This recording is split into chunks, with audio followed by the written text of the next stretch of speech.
I What's learned up? today. I learned today there's no story in history that can make me cry. No story in history that Oh, can. come on. No I got story that. one. No story. Jake, one of I'm these the. days, I got What's Jake. up? One of these days, I gotta show you that episode of Courage Cowardly Dog that made me cry, man. No, I The was one with the tested. parrot. I was tested this week, and it Hmm. didn't break. I did not break. I did not break. Well, Uh, I'm Tomodachi Life living the dream right now, so you Man, know. I just swear to God, audience, I'm in my 30s, and even to this day, if you turn on that episode of Courage Cowardly Dog about his parents, I will cry. Like, no joking, you will see water in my eyes, audience. Cryptic That's how crying emotional it was. economy, that's insane. I know. I know. Hey, even Captain America cried watching that one Futurama episode, which you all know which one it has to be, you know? I Seymour. I have not seen much Futurama, dude, so I don't understand Yeah, your references. it's that Seymour episode, you know, with the dog. No, Oh, okay, gotcha. I genuinely don't. I've only seen like a handful of Futurama episodes in my life. Gotcha. So Jake, so what was it that refuse that you refused to cry at, Jake? oh, we'll talk about it later. We'll talk about it later. Don't worry about it. It's Okay, coming. Let's hope my phone gotcha. doesn't overheat Mm, Hmm. again. mm. That's our biggest nemesis audience, overeating. Listen, I live in fucking Satan's dry asshole, okay? Ooh, Oh, ooh, you're gonna yeah. hear me say this again next week. I'm playing like all the I wound up accidentally playing like all the Persona games. It is very clear in Persona 1, Atlas didn't know what the fuck Persona was. That shit is hilarious. They're like, well, what's a Persona? It's like a demon, but like inside you, I guess. Oh Like they God. had they had, like no idea what they were doing. Also, It's so funny. also, when October 15th rolls around, you bet your ass that I'm gonna make this one game my entire personality. There you go. Oh wow. Look at that. Cause I've been waiting a decade for this game. Got him, man. Hopefully, I don't have to wait a decade for 1943, audience. So, When people waited a decade for GTA 6. no. People wait. People are patient. Mhm. Oh yeah. Yo, there's a Not like I have. terrorist. There's a terrorist attacking the GTA community. Well, not the GTA community, but like the Oh, like wow. Rockstar. There's a terrorist who's leaking information online about the game. Damn. Damn. And I don't care either way. I mean, I listen, you know I don't care about spoilers for the most Uh, part. For the most part. I don't care about spoilers. Not for this game. every every community has to have that one Snape killed Dumbledore No, douchebag, you know? no, no, no. Snape Well, here's the killed thing. Well, people don't Dumbledore. even feel that bad because Rockstar was charging people money to see the trailer for the game. What? What? Yeah, Oh The yeah, wow. trailer. yeah. Hold on, let's get through this real quick. So, like, Rockstar, so GTA 6 is the most hyped game in history. All right, people have been waiting for this for like over 10 years. Okay, Yeah. and so Okay, Rockstar okay. knows this, and so they put it on pre-order without a trailer. And a lot of reasonable people, such as myself, were like, "But like, why'd you do that? Like, I don't know what the game looks like. Why would I buy the game?" Well, a lot of idiots bought the game. Now, it made a lot of money just on pre-orders. Okay, no trailer. Okay, Oh my god.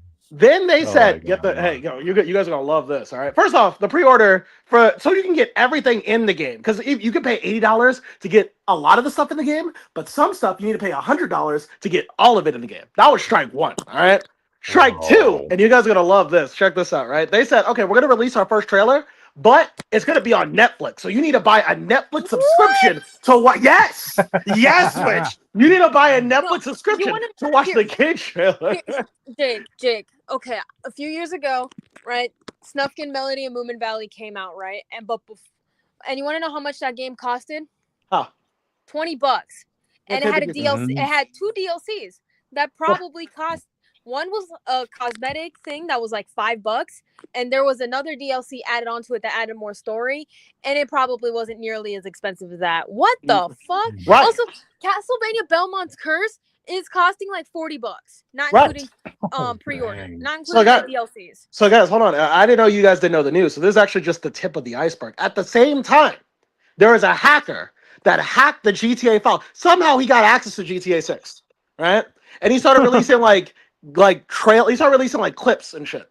And he told Rockstar, like, "Listen, Rockstar, if you try to hunt me down, if you catch me, and I'm not at my computer at this specific time, a playable build of GTA 6 will be released online for free." All right. Oh Yeah, like wow. what the fuck? Jake, Jake, you What's may up? be honest with you. What's up? I'm not mad at this guy. I'm not. But listen, now he's a scumbag too because he's making money off this too because he's trying to sell his meme coin.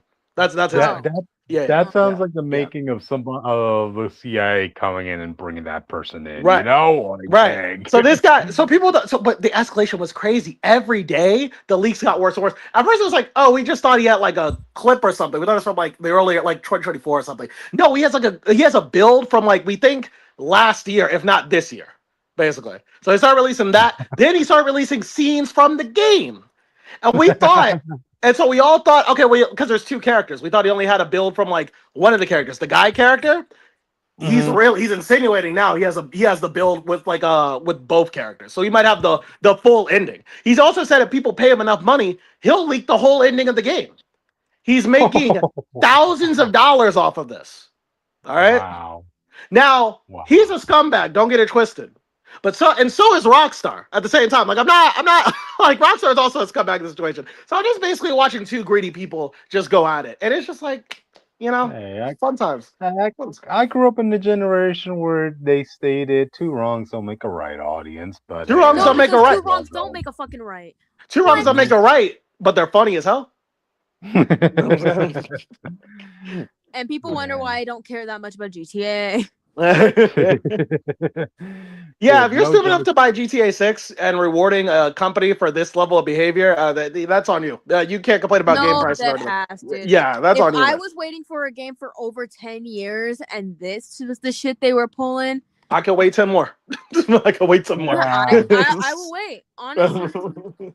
So, but it's crazy. I didn't know.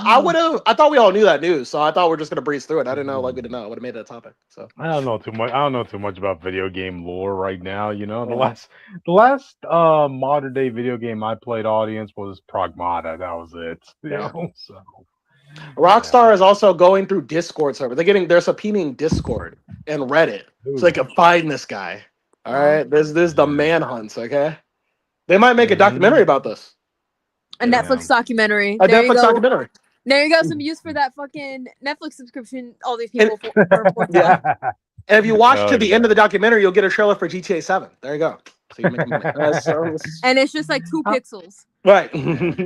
Remember, audience, back in the day where you had to actually go to the movies to see a trailer, before they make it to TV, Like, oh, what a time it was, audience. What a time it was. So, yeah. But that was it. But we should get started. Why not? Gotcha. Yeah, we're almost 10 minutes in. Yep. Okay, so anyway, audience, welcome Contact Live, the news and reviews of the week, audience. You're hearing me, Cryptid Seeker 415. I can't believe I'm saying this, but I'm glad Steve Rogers went to hell this past month. So, you have to spread democracy in hell, all right? That's the only way you can make it work. No, he avoided Armageddon. Mom Donnie. Right. he avoided Avengers Armageddon, but you'll get more into my rant tomorrow, audience, about that. So, and you're with me, Jake Talnall, and a message to the Persona community: let's just get rid of social links. I don't think they're needed. I really don't. It's controversial. It's very controversial. Crypto, you don't know how controversial what I'm saying is, but it's very controversial. I think we should get rid of them. I don't think they had it. Okay. Austin is dead temporarily. But I'm Richter, also known as the Witch of Jotunheim, pronouns they, he, and by the eye of Mama Coco, I fucking win. There you go. All right, Doctor Strange. Hello. Oh, it will make sense later. Okay. If you know, you know. All right. And together we form the Phanatics -1, and we talk about the news and reviews of the week. On our special Monday nights, we talk about the media news, and we're gonna sneak some reviews in there because, like, why the fuck not, right? Because you don't pull up for the Tuesday lives anymore. It's true. It's true. So, breaking news: Dave Bautista is being casted as Kratos, so we'll be talking about that.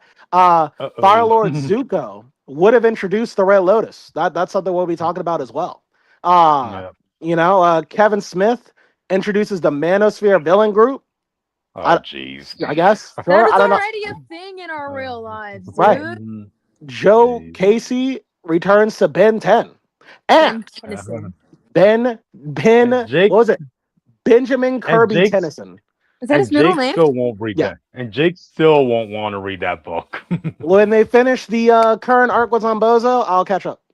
That's why I said it before. I said it again. That comic was moving too slow. I did not have to review it every month. Oh God. And yeah, that's it. And yes, Switch. His middle name is Kirby. That is true. Okay.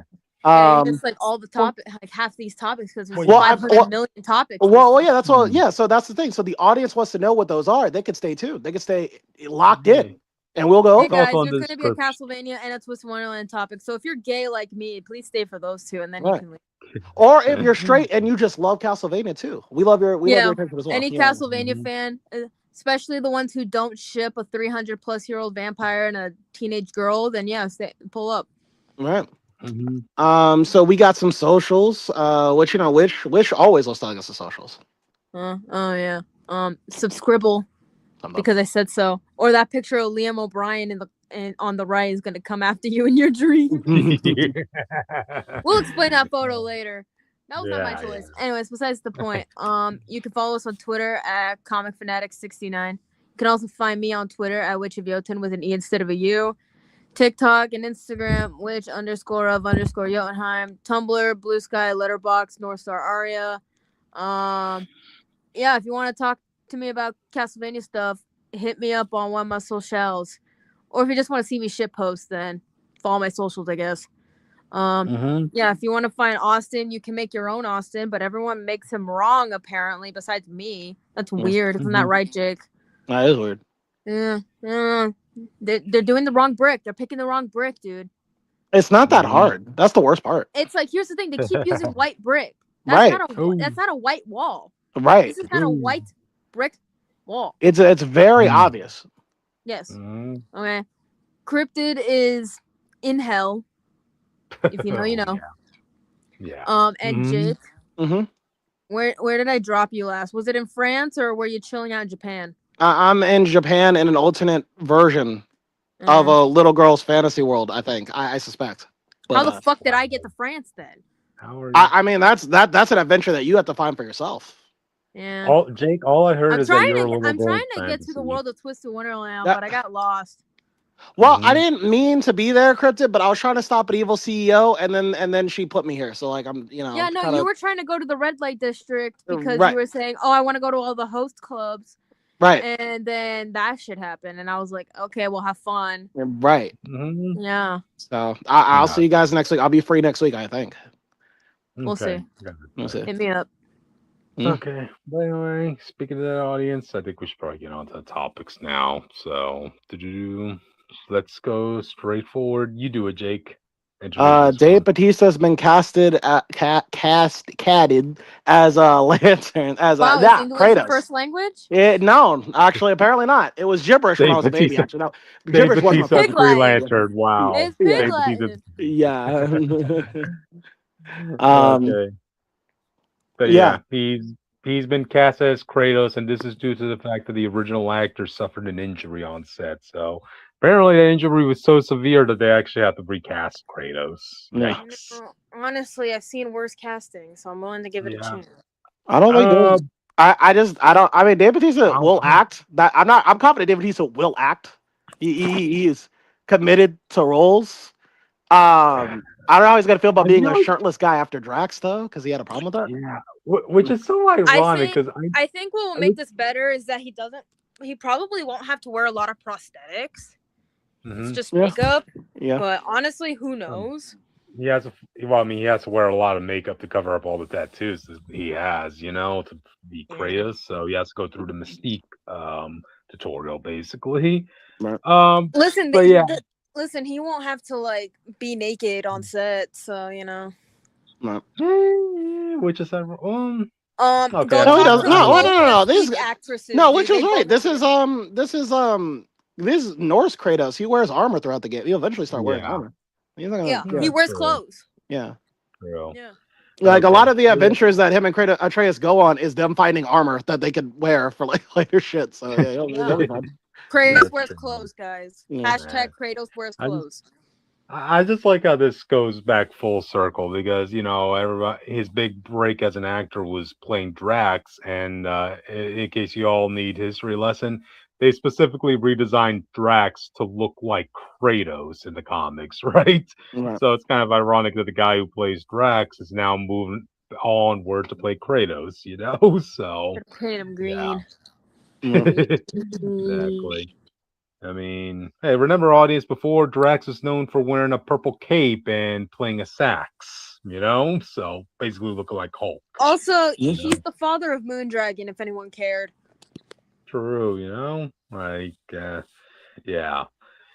Um, but in terms of acting, I mean, he just has to be serious, Like, No, but he he will be sometimes like has, Dave yeah, is not like The Rock. Like he will act if you give him a piece to do. Honestly, Like if you, I had to yeah, choose between watching something with The Rock or Dave Bautista, I'm gonna choose Dave Bautista, dude. yeah, like yeah. he wanted to be wasn't it Marcus Phoenix from Gears, and that's a very serious character. He doesn't mind being serious.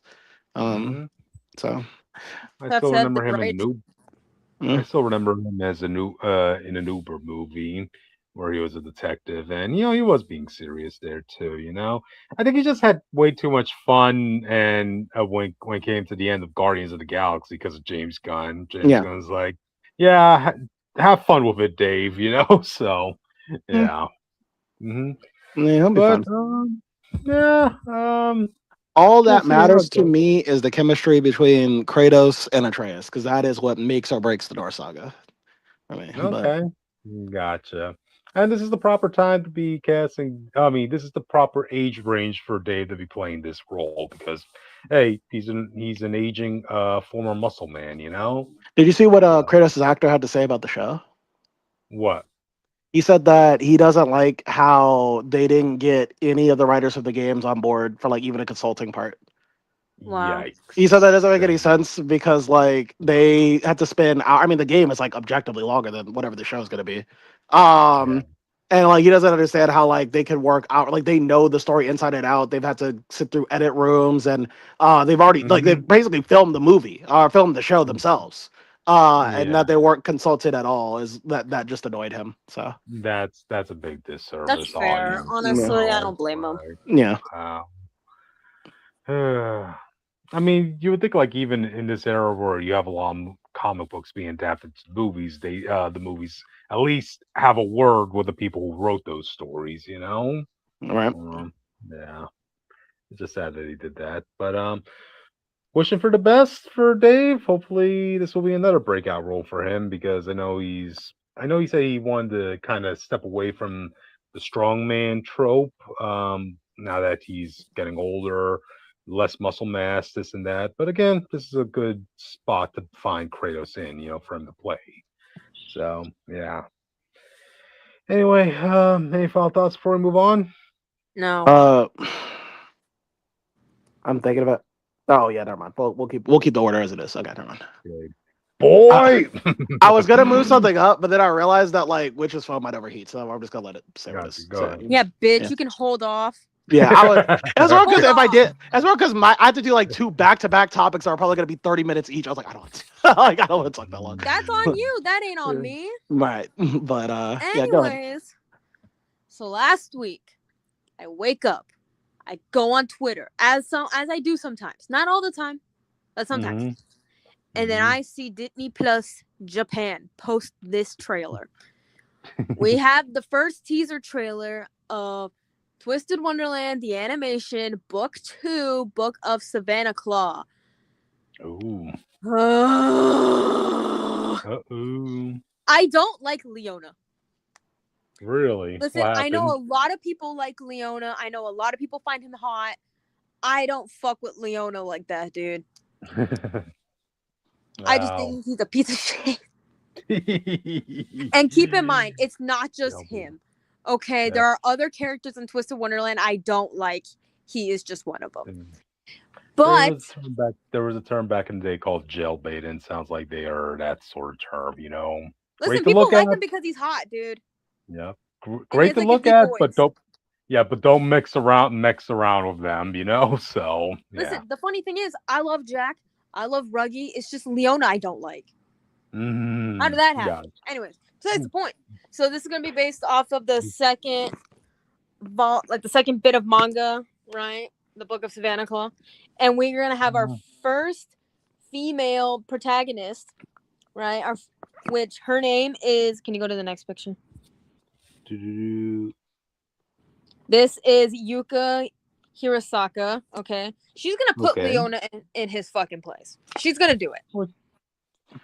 Which everybody needs. You need that one person in the background who knows how to take you down a notch. Listen, if you guys remembered my reviews from season 1 and how Yumin basically put Riddle in his place, Yuka is gonna put Leona in his place, and it's gonna be like that for the rest of these protagonists. Currently in the manga, we're on Savannah Claw, so we have a really cunty MC. But besides the point, I already know Leona's gonna be fucking annoying. Yikes! He's like one of 3 to 4 characters I don't like in this franchise. Listen, I never saw his appeal. Okay, he's 20 something and he's bullying teenagers. Get a life. You already got. I respect that guy. I respect that guy. Oh, wow. So Bitch, Jake is what's wrong. The reason why he's bullying these fucking teenagers is because he was second in line to the throne, and then now he's third in line to the throne because of his nephew. Okay, that's not my fault. Okay, that the thing of succession is like that. It's not my fault. Okay, I could be mad about it. Everyone else's problem. I'm gonna be mad about it. He went from a number 2 down to a number 3. Wow. It's because his older brother had a kid. Well, hold on, Kratos. It's number 2. He has to wait for someone to die. It's not like he's number 3. It's like someone has to die before he gets his spot. That 2 people have to die before he gets his spot. That is annoying. Okay. What exactly is the spot again? What's the spot? So he was the second born son of his father, right? And so his older brother, who we can assume is based off of Mufasa, right? Because he is based off of Scar, right? Yeah. So his older brother has a young kid, right? And he is based off of Simba, young Simba, right? Okay.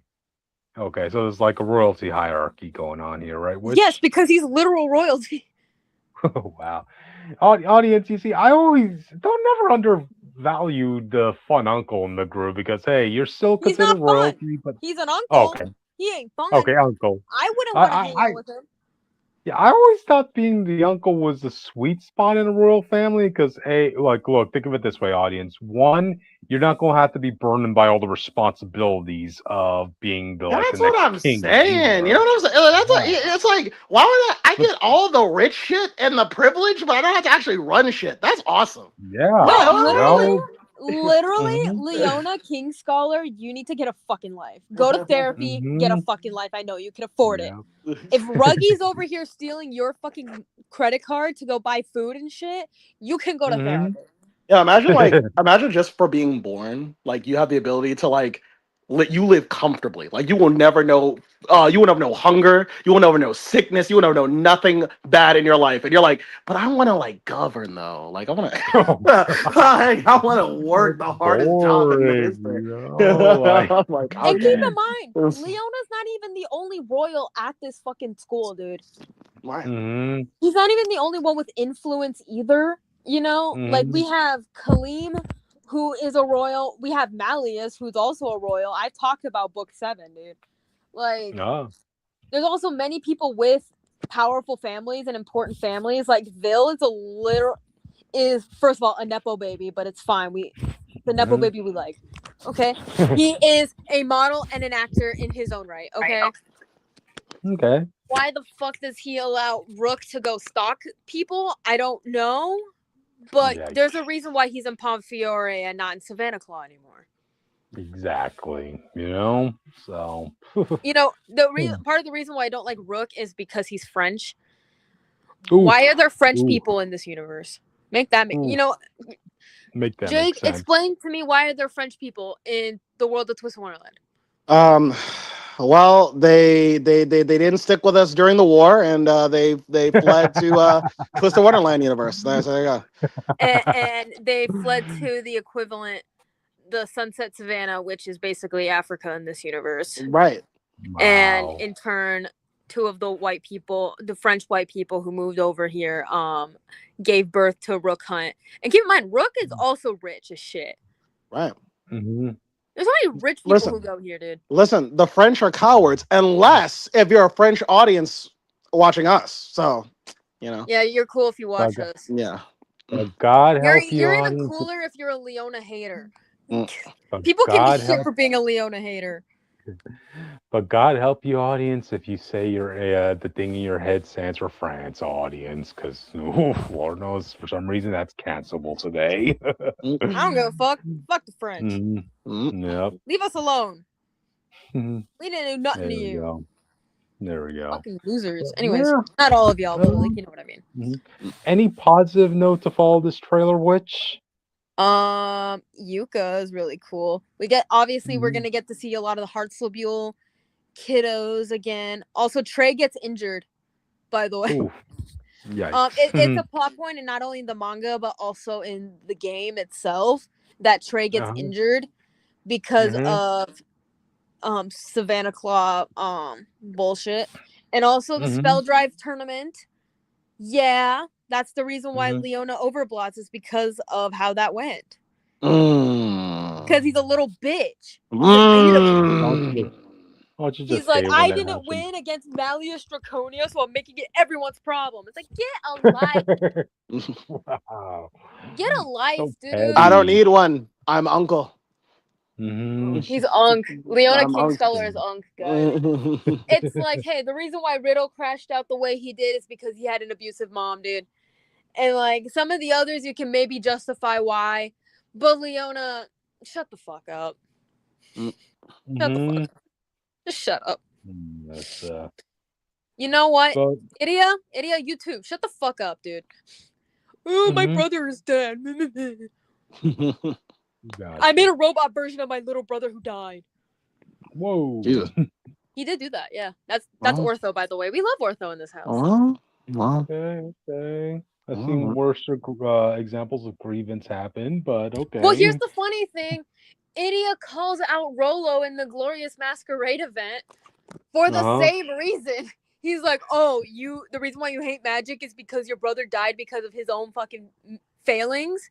That seems like a you problem. Yeah, I know, right? How is this? How How is this an us problem? How is this a Malleus problem? He was just happy to be invited. Question: is that robot brother gonna be there standing for Pinocchio? I gotta ask. No, actually, I mean, in one event technically, but not really. Gotcha. So he's actually, I'm not actually 100% sure what his inspo is because everyone's based off of a certain character. I think he's supposed to be based off of Cerberus, based off of some of his cards that he's had.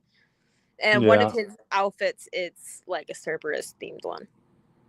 Gotcha. Some of them are not 100% clear. Like, there's a character in Savannah Claw named Jack Wolf, right? So Leona's based off of Scar. Ruggy Bucci, that's his name, is based off of the hyenas from the same movie. Okay. Jack, bless his heart, I love Jack, by the way. He's baby. We don't know what he's supposed to be based off of. He could turn into a wolf. Yeah. Trying to think of a Disney movie. I mean, some people like to say that he's based off of the wolves from Beauty and the Beast, the ones that attack Belle and the Beast.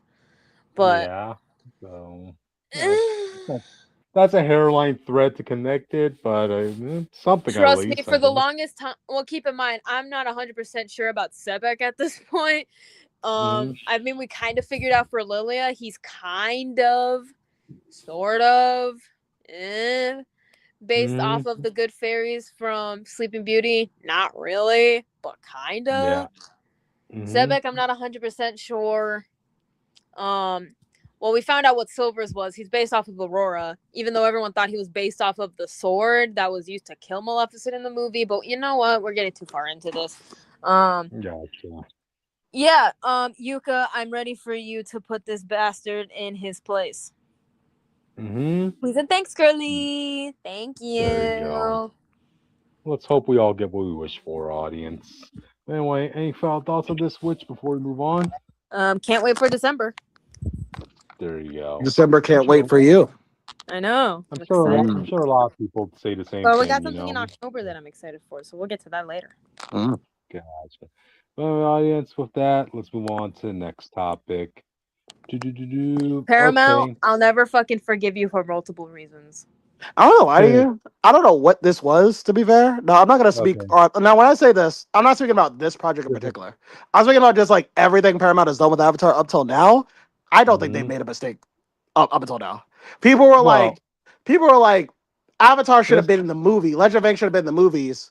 And you see the movie, and I'm like, well, this should actually not have been in theaters. No one would have gone to see this other than Avatar fans. There's no reason to watch This this. Yeah, that one. was the You know, This. point. right? This No, one though, That I was the think fucking had point. potential. no, This one no. though, I think had potential. Well, Jake. No, real and quick, and here's I'll the hit it to it. thing: Paramount is known for canceling stuff that has potential. Right. Looking at you, Mhm. Star Trek. Well, no, what I mean by Hey, that is like, what I mean by that is like, people were saying like this should have been in theaters like the same way they put like a new movie, right? Like, and they wanted, and Paramount did. They said we're gonna do a limited release on like a sort like a small amount of theaters, but people were asking for like a wide release, and I was like, I'm seeing the movie myself. I'm like, I mean, they did it with Iron Lung, and look how big that movie turned out. Mhm. I don't know This is much a about Iron big Lung. company. This isn't even an indie company releasing these movies. Yeah, Yeah. I don't know much about Iron Yeah. Lung, but what I mean is Well. No, like they would Iron have Lung was the movie made by Markiplier right. Mhm. based off of a video game. Oh yeah. I didn't see it, but I heard it was good. I heard it It was was good. really good. Okay. Trust, Yeah, go watch it. yeah. Let me announce the actual topic we're talking about here. So anyway, Firelord Zuko movie that would have introduced the Red Lotus has been scrapped. That's the topic we're talking Disgrace. about, audience. Disgrace. Um, The reason I think they said it was like they felt it was too dark for the brand. Is that correct? it was going to be. They also They mentioned it was going claimed to it be was too political as well, even though that doesn't make any it, sense because this is a fucking Zuko movie. it was a dark political thriller. We can only leave it to our imaginations Yeah, about what they meant. They, here's the thing. Am I happy about it? No. But knowing Paramount as a company, I'm not yeah. surprised. Yeah, because apparently the plot about this was that there was going to be an assassination attempt at Firelord Zuko. I don't know if that's what gave them cold feet about this. Well, again, Yeah. because this was the plot in the comic. They did the same thing in the comic. Well, it's one No, thing to do and in the it's like, comic. bruh, It's one read thing the to do in the books too. There were comic. dark themes in the books too. There was dark themes in the Okay. show. So this is what I'm. Oh, Kirby, finish your thought. Finish your thought. Then I'll jump in. Yeah. Let me read the actual premises here. I have the article in front of me. Let's see. We revealed the film would be a dark political thriller set shortly after the Hundred-Year War, featuring an assassination attempt on Zuko and Iroh by a mysterious assassin. The film would have delved deeper into Zuko's relationship with Azula post-war. Beyond that, not much else is known except, I would have this was loved a that thriller. movie. Hold on, wait, hold on. Mhm. Time out. Because this is just the comic. They already did this. Wait, hold on. Because I have Yeah, this problem with the Legend of Aang, where I felt like they were just retconning things they took things from Korra and they just made Aang do them. And now I feel like they're doing the same thing with the comic. They're taking the comic, which was that but a different plot, and then just put it here. I'm like, I Mhm. don't. I'm raising my eyebrow. I'm like, what's going on behind the scenes I there? mean, It still would have you been just mentioned interesting because we don't. you just Like, people all you have complain to when do. they branch out from the like a different genre Yeah, from a franchise, and honestly, I yeah. would have loved to see Well, this. my thing is like, well, just All you have adapt to the do. book at that point. Look, all you have Why to not? do is just mention We'll get to all you see have to do more is of just. Zuko and Zula's mom. Hmm? Yep. All you just. Well, I don't think people were very mixed on that story with Zuko's mom. But one thing I people weren't mixed on was like the Red Lotus, because people have their criticisms on Legend of Korra. But one thing I know is Red Lotus. Everybody seemed to like that group. They were interesting. Actually, people were wanted to see their origin. I wish I had a picture of the four of them as they were young, because damn, you're like, how did these group of four people go from looking so cheery and hopeful in their younger days to what they are now. You In know? the Avatar game, you actually get to see like a Zahir that actually is a good guy. Like you get to see like what that looked like. He gets to interact with Aang and everything. It's kind of fun. So Oh wow! I mean that's yeah, interesting as well. Zahir yeah. was an interesting character. I mean, he was the first time we saw an Airbender as a villain, and Mm, how devastating they could be. You know, mm, Yeah, and even tested yeah, Airbender's patience. You're not mm, gonna breathe yeah. anymore. mm. Hmm. I You better. think And also, what's her name? That waterbender gal. Okay, this was a conflicting I think her name is. photo I've seen. Well, I think that's what her name was. Yeah, somewhere around there. But but like they couldn't bend that image, though, right? that image I was mentioning about like the four of them in like a group shot looking younger. I've seen like one where it shows that she has both her hands and one that is concealing her hands. So I'm like, oh my god, like how did she lose her arms then? Like would Well, you were know the what's good? organs affected that? She couldn't. They couldn't bend before Korra released the Spirit World, right? Or did Zahir? Was Zahir the other one that No, got powers? Zahir was the only one who was a non-bender. I mean, Oh, okay, if okay. anything, that would make that would make it more interesting to see how he was so dangerous as an individual that they had to give him his own special prison in the mountains. You know, on the Yeah. same level as the other three.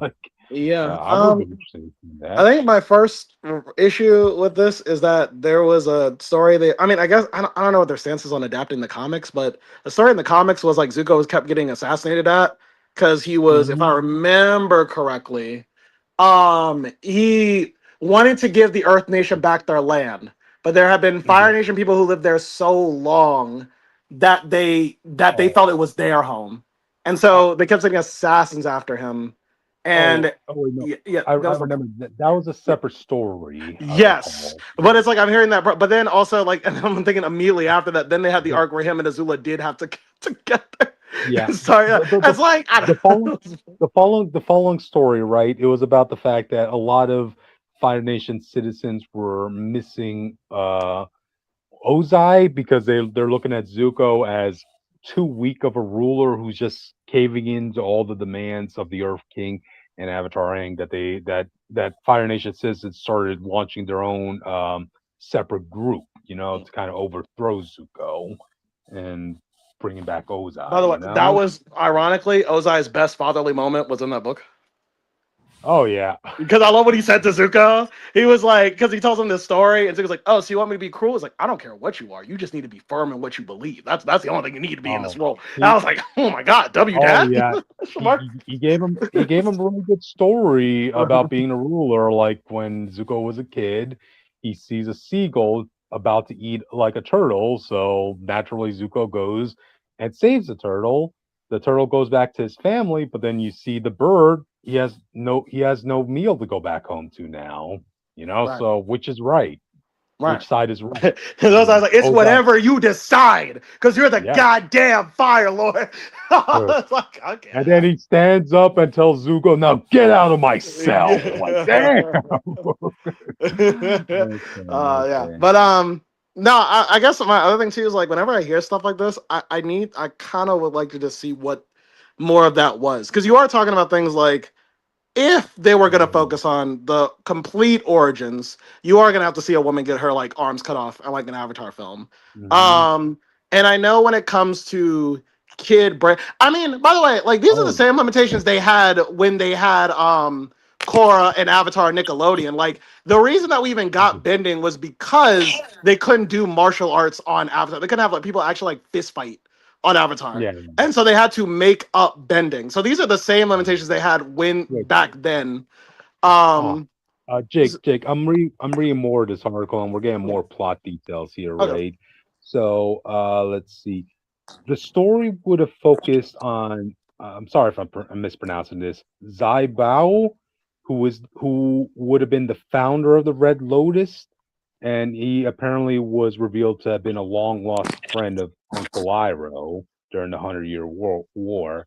Okay. And let's see, he would have joined the Fire Nation military along with Iroh. So, okay, yeah, a lot of lore exploring here, audience. I kind of wish we got this story instead of the one we just had about like trying to bring back the Airbenders, which we know would Aang just never rehashing happen. everything that Korra's gonna do anyway. So it's like, Yeah. Yeah, you see, like something like that was a waste of time, but something like this was more demanded by fans. Well, it could not be, but demanded, but yeah, we were all yeah. interested. We were Yeah. all invested in that story. Well, I understand the urge of having Aang be the first movie because it's like fucking Aang, but like it's like the story they chose. I don't think was the most effective they could have done. But like I said, like for Paramount to say it's too dark for Avatar. I mean, even in the last movie, there's an explicit scene. Spoilers if you haven't seen it, but I'm gonna say it. There's an explicit scene where you see all of the the gang die, like straight up get killed one by one. So it's like I'm kind of wondering what line did they cross to get it canceled as an idea. That's what makes me think like I need to see what the script is, or like what did they say was too much. I feel, but I don't know. I still think it might have been the assassination plot line. I've seen some other projects having to restrain themselves, in recent Did we not years watch because the of same that. scene in Korra where Zahir literally killed the Earth Queen by bending that was- out the air from her lungs? Did we not watch that But same that- scene? But that was years ago, I'm talking about. There could have been like new executives that have new sensitivity, which at that point that would be on Paramount if that's what they were saying. We can't do stuff like that. But I would blame Paramount for that. But if it's like, if it's like, oh, we gotta see this girl get her 2 arms cut off in one movie, I'm like, okay, well, Okay. yeah, you know what I'm saying? Like, I got the picture, by the way. I got the picture I was trying to talk to you guys about, by the way. Look at this. Oh man, bro. Well, I can't wait to. Are not, her arms are not being shown, so Right. she could have not had her arms. Yeah. Which we actually have 2 edits of this. One where her arms are not being shown, and the other one's when she I actually have has a question both for you. Is both this teeth fan dying. art or is this official art? Because this looks like fan art. I thought this was official art because I saw this years ago. Let's see. I do like seeing Plea before she blew up her own face. That was fun. Yep, agreed. Plea. I gotta say, if this is fan art, it is. Which did you really know? That's damn actually like good. Did you know you could actually trigger like a cutscene for Zahir in the game where he just screams "Please name" when she's supposed to have her head blown up? Bruh. Oh, dude, that was dark, audience. That was fucking dark. I don't know if people remember this, but when season 3 of Legend of Korra was airing, they had to cut like season 3 halfway from cable TV, and you can only watch the rest of the season online. So I wonder if they realized, okay, maybe how she died was a little too graphic. Okay, this was the original photo, which. Okay, it still kind of looks like fan art to me personally. Okay, but it's what you would imagine like these 4 would have looked like in your younger days, at least. No, I believe you. That's what they would have looked like in their younger days, but I truly believe that this is fan art. Because there are people who are really good at mimicking art styles from like shows and stuff.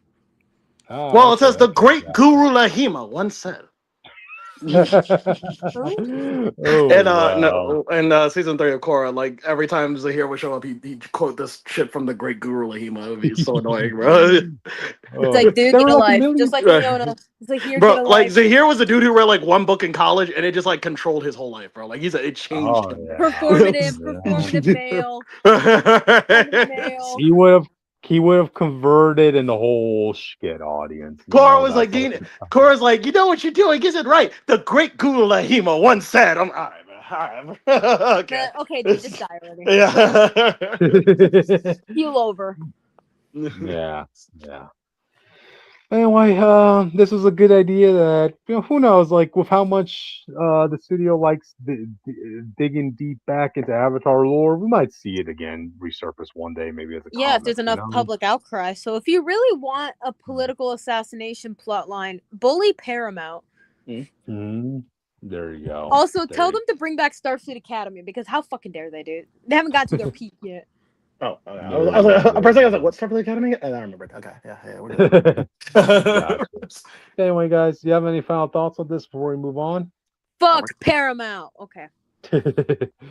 Gotcha. With that, let's move on to the Anyways, okay, so remember when I brought up Liam O'Brien earlier? Mm-hmm. Okay. Well, we got the English voice cast for Castlevania Belmonts Curse. Yippee! Yep, yep. Mm-hmm. Yeah. I'm sorry. Anyways, Yep, yep. so I wrote everyone's names down. Okay. All right. Some people are reprising their roles from previous Castlevania projects, so I'll let you know which Cool. ones are which.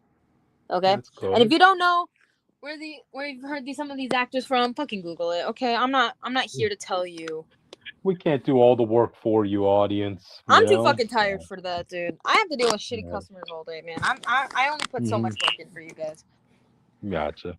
Anyways, first things first, our protagonist, Rose Belmont, right? She is being played by Abby Trott. I think that's how you pronounce her last name. If I get anyone's names wrong, I'm sorry, but you know. I can only Trevor Belmont is not being played by any of the other Trevor Belmont VAs from the past, which is fine. Being played by JB Blanc. Okay. Sounds older. But he's still cunty as fuck. Anyways. My question is he still gonna be called Ralph in Japan? Anyways, besides the point. Ooh.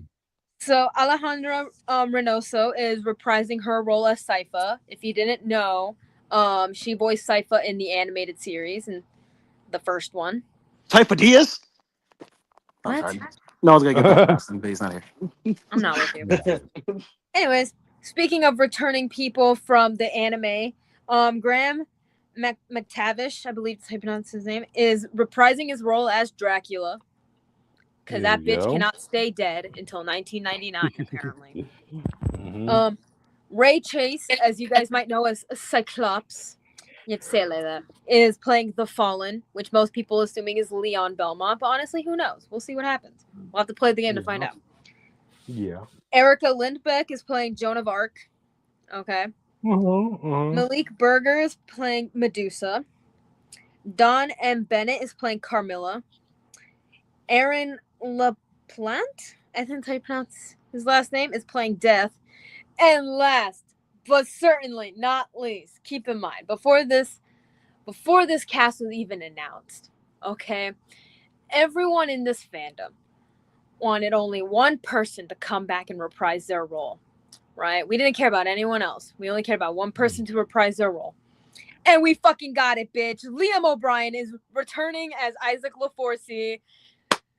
Oh, after 20 years. If you didn't know, he played Isaac back in I think 2005. I think that's when this game came out. In Castlevania Curse of Darkness, he played that fucking red-haired twink. And he's back as that red-haired twink. And you might be wondering, what about the guy who voiced Isaac in the anime? No.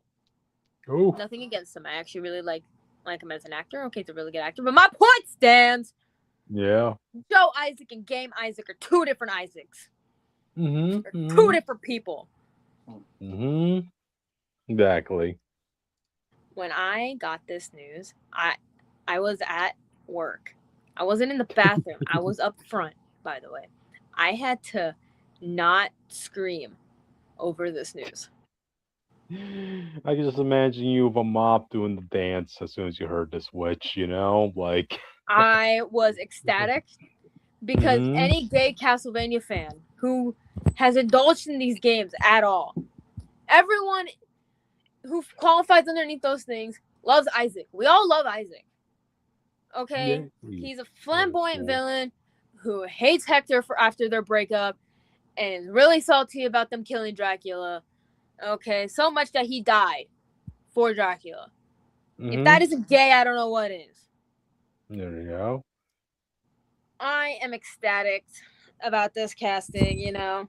I know some people are a bit hesitant about the show, some of the show actors pulling up, but honestly, we could have picked worse people. So I'm not too mad. However, don't you just like it, audience, when fanboys get what they want? You know? However, I want two cameos. Go ahead. I need Grant Dynasty, or Dynasty if you're cool. And I need Hector, no last name. He doesn't have a last name. Fun fact. Oh. Yeah. I don't know why, but yeah, he doesn't have a last name. You know what? Whatever, doesn't matter. I want cameos from both of them. Or at least just Grant. Yeah. Because that man gets snubbed from everything and I'm salty about it. I just need a No. mention.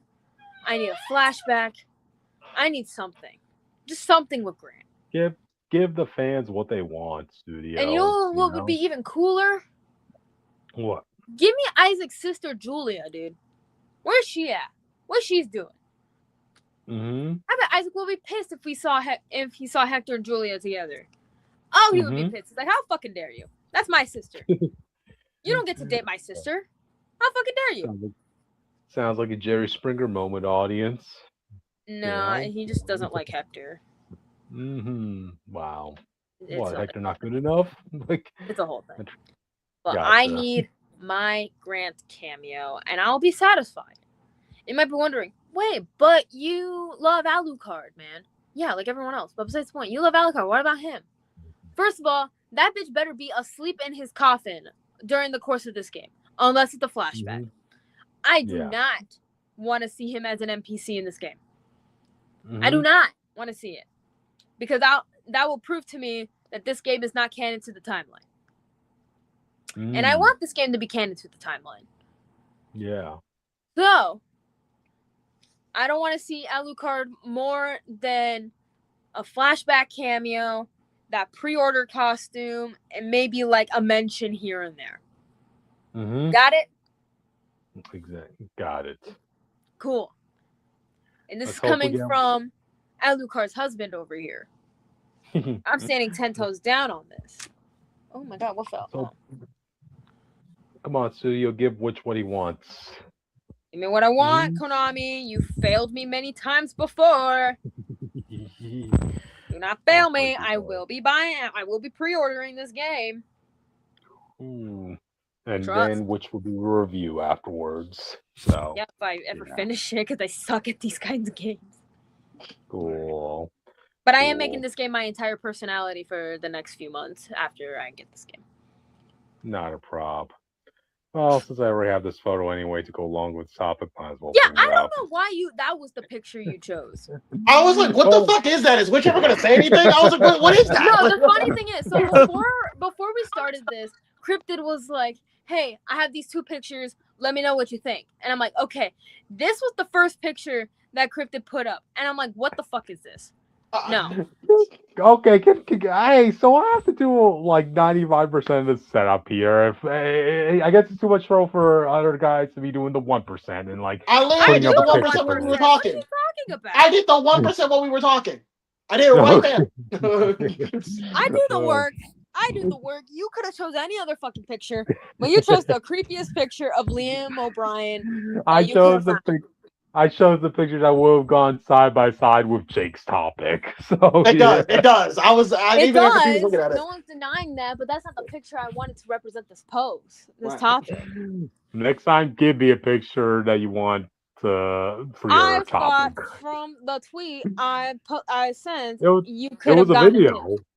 It was a video. You could have screenshotted a video. Well, yeah, screenshot what part of the video you want him to post, you know? This was part of the video, which that I screenshotted. Yeah, but it wasn't the part of the video that made sense. Right, yeah. Well, I mean, in Cryptid's defense, you do have to screenshot the part of the video that you want him to do, because he's just going to screenshot whatever, you know? Yeah. You could have picked the thing where it's like English cast announcement. Well, isn't English evil? What? Once again, audience. This game is set in France, dude. The French are evil. We talked about this. Right. Once again, audience, I'm being criticized for the pictures I post up here, man. Wow, there hasn't been a week that hasn't gone by. You have a track record, dude. You have a track record on the types of pictures you post. No. Am I wrong, Jake? Am I wrong? No. He is on strike 2 still. I'm still on strike. Oh, wow. Strike 2, man. Okay, I'm going to post something dicey in the next one then. So, that counterbalance this. So anyway, you have any final thoughts before we move on? I win, whores. No. I win. There you go. And this is the picture that inspired me to pick up that picture from the last topic, alright? Yes. Alright, children. Settle down as I talk about Persona 2, okay? No. Now this game, listen, if you are like a fan of old school RPGs, Okay, if you're a fan of like Cryptid back in your day, all right. If you're a fan of like RPGs from back then, where you had to grind mercilessly just to get a chance at fighting the boss, and so to do that, they gave you 100 encounter rates every second. This is a game you'll probably be familiar with. Okay, Yeah. um, gameplay wise, Persona 2. So Persona 2, for those who need the context, Persona 2 obviously comes before Persona 3, but it's also before the big shift between gameplay styles. All right, this is the last time. Well, this and its sequel are the last time Persona will be a traditional JRPG. After this, it'll be a high school simulator where, in some games you can, get with your morally dubious teacher. That's a real thing. Hey, I'm just saying you can do it. So Listen, like that's okay. But back in the old days, it was just another RPG, and they told stories like an RPG would. Um, Now, Persona is also trying to get its feet together. This is also a spin-off of another franchise called Shin Megami Tensei, which is I have the basic. fifth game. Say again? Oh, you're I the have fifth the game? Yeah, fifth yeah. Yeah, Shin Megami Tensei, in its conception, the way I look at it is basically like a parable about the Book of Revelations in the Bible. At least the first two are, basically. game. The actual thing was that it's the end of the world, and you are the person who decides what happens to the world next, based on what you morally align yourself with. This is consistent in all the games as well. Persona, they at some point they got tired of the big open world, and they said, let's just make like a small map and make a game in that, okay? And so they made a game called SMT If, which is about a school shooter. Except instead of a gun, he brings demons to school, and so you have to What? you have to save the school from demons, okay? As he's killing everybody and dragging them to hell and all that shit, okay? And then from that they said, oh, you know what? I like that. Spin it around. Let's, instead of demons, make our main thing personas. What's a persona? We don't know yet. We're not really You sure. tell me. We just know it's like it comes from yourself, kind of, but it's also like no different from being a demon. So like, right? And Persona 2, they start locking it in. They're like, okay, personas are like the other half of yourself. They're like the parts of you that you bury deep inside, but you can turn that into power. Okay. And also you can recruit demons and instead of recruiting demons, you find demons, and through bonding with them, you can turn them into other aspects of yourself and use them for power. Okay. That was kind of see the ideas play out. A lot of the gameplay is kind of, if you're a fan of modern RPGs, it's hard to recommend this game. Uh like I said, there's a lot of encounter rates, especially in later dungeons. The dungeons can be very fucking frustrating. I can't tell you how many times I wanted to drop this game because of a fucking dungeon pissing me the hell off and me getting lost, okay? Atlas had a very much like, let's just make it a labyrinth, and then people have to solve the labyrinth to get to the end of the dungeon. And it shows its age, okay? The way you even get demons in this game, which is funny because you didn't have to do this in the other game, in Persona 1, I'm playing it now. In this game, you have to talk to a demon several times before you can finally unlock them and have them on your team. So it makes grinding for personas very tedious. In later games, it's just like in Persona 3, for instance, you beat the personas or the shadows, and you have a chance to get a card that will unlock the persona for you. It's just a one and done thing, right? That's it. Yeah. Right. Later, you can. I think in 5 you can negotiate things like that. You have to. I think Austin have to be there to remind me of that. But yeah. So basically, it's a lot. It's streamlined. So if you're a Persona fan who came in during the later games, it's gonna be hard jumping back and getting into this. Um, Other problems that I can say. That's basically it. If you can get into old RPGs, I recommend this game. If you can't, I wouldn't recommend this game if it wasn't for the fucking story. Oh my god, that story is so fucking good. I love the story of this game, bro. Okay. Whoa. Wow. Persona 2 Innocent Sin story to me is like the quintessential Persona story. Like if I had to sit somebody down, I was like, what is Persona about? If this was remade, I'd say please play Persona 2. Because it's like everything that makes Persona cool, in my opinion.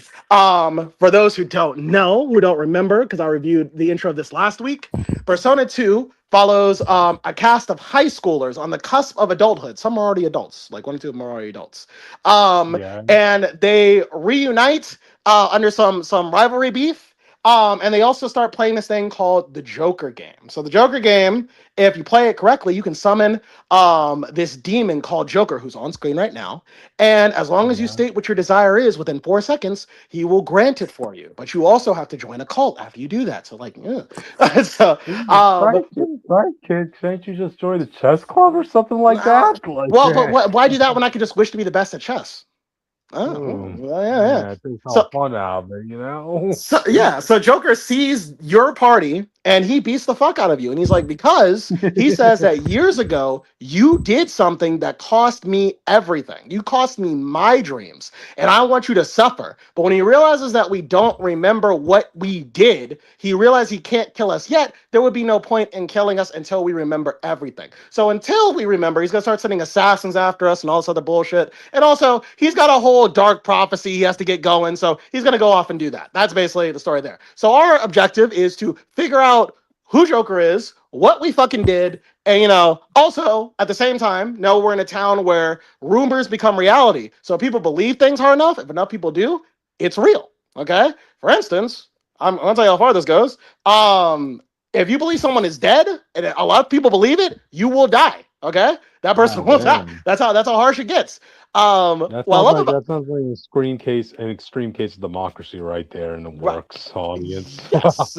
What I like about this Mhm. is like, listen, when you watch the story, you're probably gonna be asking questions like, well, how does it work if this happens? I promise you, this game answers every last question you possibly have in some way, shape, or form about the rumor system to the very end of the Mhm. game. Okay.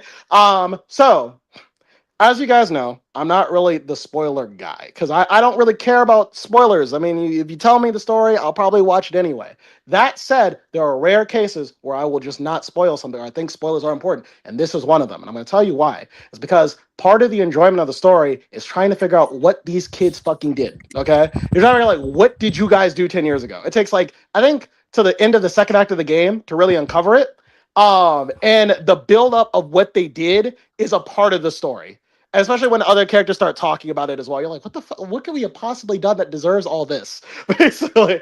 Um, Another thing about this game too is this is before Persona 3. So social links don't exist. But for me, that makes it stronger. So in Persona 3 onward, you have this thing called social links. If you're a Persona fan, you know what this is. Basically, throughout the story, there's going to be moments where they want you to talk to random NPCs or your party members, and you have to spend months in game getting to know the characters so you can unlock their max potential.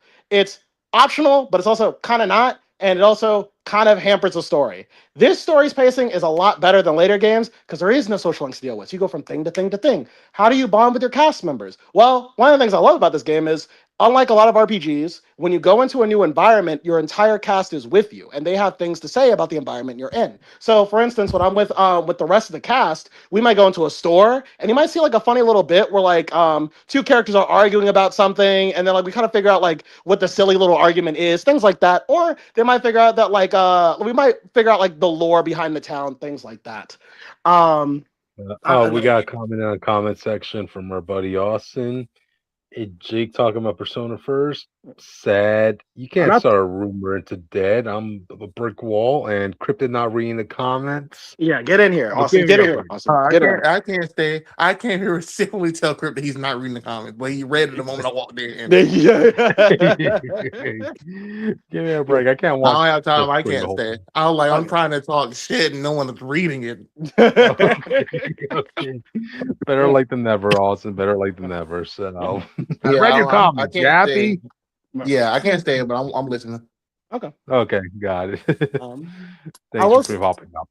But yeah, I will say this cast of Persona characters is my favorite cast of Persona members of all time. Their chemistry is on point.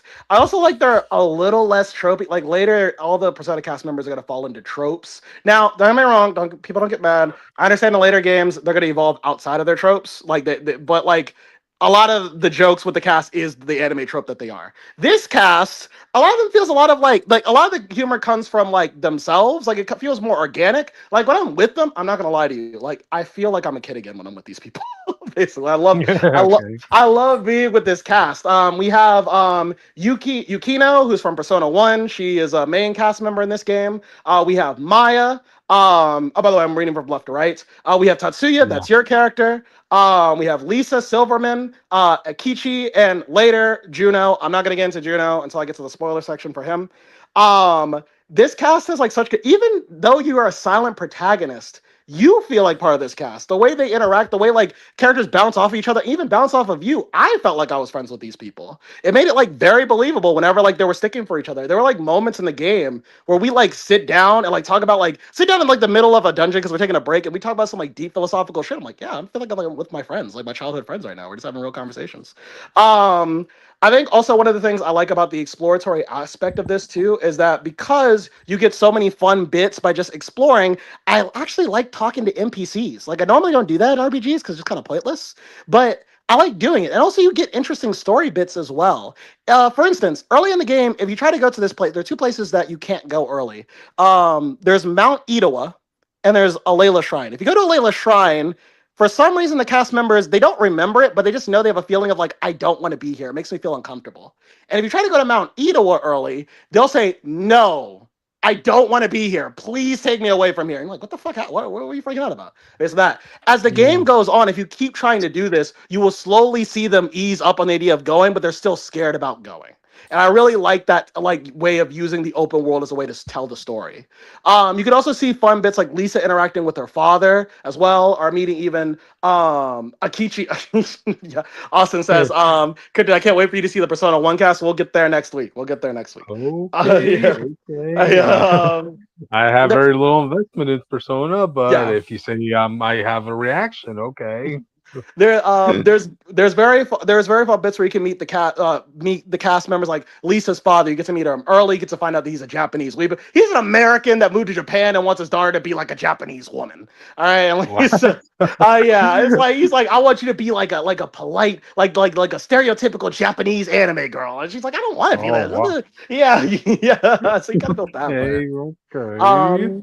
Another thing I like about this cast the most, speaking of Lisa, I like how all their problems are like deeper than you think. Like in Persona games, usually after this point, usually each character will get like one character arc. For instance, because there's like 9 cast members per Persona game, or like usually 7 to 9. So each cast member will get maybe one arc in the game, and that's kind of the end of it. But throughout the game, everybody's arc like evolves. Like there's like they solve one problem, but they have another emotional hurdle they have to get through. So it's like it feels like you're watching them grow through their pains. Even like Akichi's last arc of like him dealing with his dad was fucking funny. It was like it was annoying, but it was funny.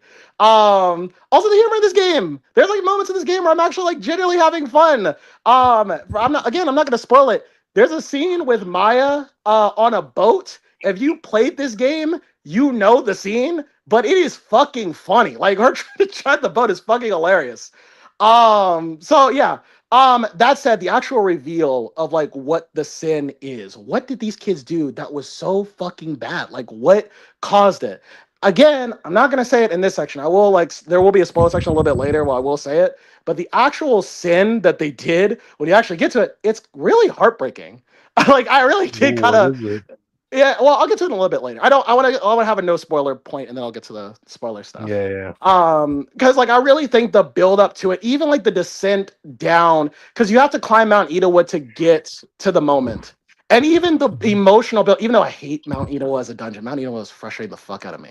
But even the descent down Mount Idaho and the slow reveal, because at first you're like, you see the flashbacks as you keep going, you're like, I don't really see what the problem is, and then like you keep going, like I'm still not seeing it, and then you get there and you're like, oh god damn bro, god damn it bro, that sucks.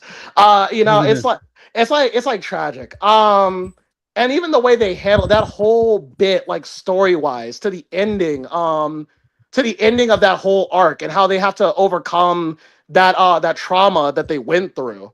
The song that plays when like they finally overcome it, which is my favorite Persona song. I think it's called Reminiscence Beloved. I've been listening to that for a week. It is by far my favorite Persona song of all time. I highly recommend people listen to it. It's really good.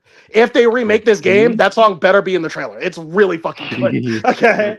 Okay. And then even after the reveal, there's still so much more because after that, there's like other things you have to wrap up. And even in the all the way up to the final dungeon, it's still about the trauma of that day. And seeing the cast members still having to bond over it, still having to grow from it all the way to the final boss was so fucking cool and so fucking emotional. And I'm not gonna lie to you, Cryptid, you asked me like at the very beginning, like what almost broke me. It was the ending to this game. Okay. The What? ending to this game almost made I got so emotional. I was like, no, please. I was like, don't do this. And the worst part was, and this is why I also say for a lot of context, for a lot of times for me, spoilers don't matter. I knew it was gonna happen, but with the full context of why it happened, I was like, no, I'm not ready. Don't do it. Don't, please don't do it. You Don't break know? my record. Right. Right. Mhm. So all I can say for non-spoilers, while I say the game is frustrating at times, there is never a point in the story where I'm like annoyed with the cast members. All the characters from start to finish, the story from start to finish is very engaging, very enjoyable. The antagonists are very fun. There are some problems I have with it. I think, for instance, Yuki. So again, Yuki's from Persona 1. Now Persona 1, like she's already developed in that game. Oh, also says the original sin, Persona stealing Marvel events, I see. Actually, this came first, so Marvel stole it from them, sir. Thank Oh you. wow. Okay. Oh Um, wow. but Yuki's from Persona 1, so she has this arc in Persona 2. She meets this character and she has to who's going through the same shit that she went through in the Snow Queen route in Persona 1. Um, I feel like that mentor arc was kind of like I kind of almost forgot about it. Like I knew it was good. I knew about it in the back of my head, but so much was going on, I kind of forgot about it. And I felt like that could have been, one more scene would have been fine. There's also a little sister character that Maya meets, and I like her. She has one of the funniest cutscenes in the fucking game. And I liked her dynamic with Maya, but then she just kind of, fucks off at some point in the story. It's kind of like, okay, I don't really know what to say. Yeah. It's kind of like, okay, I don't know if this is entirely necessary. I guess it does set up the reveal. If you haven't predicted the reveal until later, it does set up the reveal about Maya later that you learn. But in terms of like that character, I was like, maybe we could do a little bit more with this person. I don't know. But I also like that character too because she had a very relatable like that. She's an antagonist, but her reason for being a villain was so relatable. I'm like, yeah, as a kid, like if I was her age, I'd probably be the same person. Like, I'd probably be the same person. And it's nothing that deep. It's just like I know like a lot of kids who felt the same way as her would would probably do the same thing as her. You know. Um, Jake yeah, almost yeah. cried. Yes. Damn, we were so close to greatness. Yeah, yeah. Mhm. Yeah, so like that's my non-spoiler. I highly recommend this story. If you can sit through the old RPG mechanics, I would highly recommend that like you play this game. You have to emulate it, but Mhm. I think it's worth it for the story. And also, like I think it's the quintessential Persona story. A lot of the things that you get in Persona 3, 4, and 5, this game does like imagine 3, 4, and 5 themes all in one game. And that's Persona 2. Mhm. Like that's why I also love it. Like there's like a lot of stuff that they talk about in the later games, it's just all in Persona 2. Even like it like if there was a game that was like the thesis of what Persona was, it would be Persona 2. That in my opinion, it would definitely be Persona 2. So yeah, I Mhm. recommend it. I think the story is definitely a 9 out of 10. I almost say 10. I dare to say Oh 10. wow. We're almost at 9.5, but I'm gonna hold back and say a 9, so I have more time to think about it. Mhm. Gameplay though, we looking at I mean, it's dated as fuck. I'm gonna be honest with you, it's a 5. The gameplay is like a 5 if I'm being generous. So it is what it is. All right, that said, we're getting into the spoilers of what the Innocent Sin is. Real quick. But like, yeah, so spoilers. But if you want to get into the game, I highly recommend you go spoiler free. I'm saying this for people like you guys who just in case you're curious, because it's gonna be important when I review the next game. Um, Yeah. so 10 years ago, these kids met. They don't remember it, but they met when they were like 8. They're like 8-year-olds. Okay. They met at the shrine. And by the way, when I talk about these kids, I mean from the brown-haired kid to the black-haired kid in the blue shirt. Okay. They met first. Okay. Okay. They met, and the way they bonded was because they were at an event and they wore Power Ranger mask. I'm not kidding. It's really Power Ranger mask. Okay. Um, Okay. Actually, you can see them right here. So there's the Power Ranger mask right here, blue, red, yeah. So they wore them like this, and they played a game. It was called the Mass Circle. Coincidentally, the name of the cult that we're fighting in the future. Okay. Okay. Okay. So the Mass Circle game was it's just really like a kids game. It's like okay, so we play rock paper scissors, and then we decide like who is in charge. Okay. One of the examples I give you is like Lisa. Lisa's game was basically like we're gonna play. Basically she's like playing like family, basically. So like her and Tatsuya are like husband and wife, but like June, who's on the right, he's like the big brother, and Akichi's the big baby. Context for why this is visually funny, because Akichi, well, if you for that time period, Akichi is fat, so like that's why they made him big. Okay, is it wrong? Okay. Yes, it's a joke dated. Yes, but that's why they did it. Okay. Okay, so basically, eventually they meet a girl. Well, it's Maya. I'm gonna spoil it. We're on spoiler here. It's Maya, but they don't know her by name. They call her Big Sis, and that's the girl, the black haired girl, next to the brown haired kid. Okay, Right. she's big sister, and so when she's there, she's like they have like a maternal figure, to bond over, right? Um, what so she's there, she came into town, she moved in town recently, but like her dad's always missing. You know, something later that her dad was like I think her dad was like what, like a journalist. I think he got fucking killed later, but she don't learn until later. So Whoa. yeah, so you find out her dad's a journalist, and they all have things to bond over. So Akichi, like, he's fat, so he gets bullied for being fat. Lisa, she's American, and even though she was born in Japan, they see the blonde hair and blue eyes and they think she's American, so everybody makes fun of her for it, basically. Okay.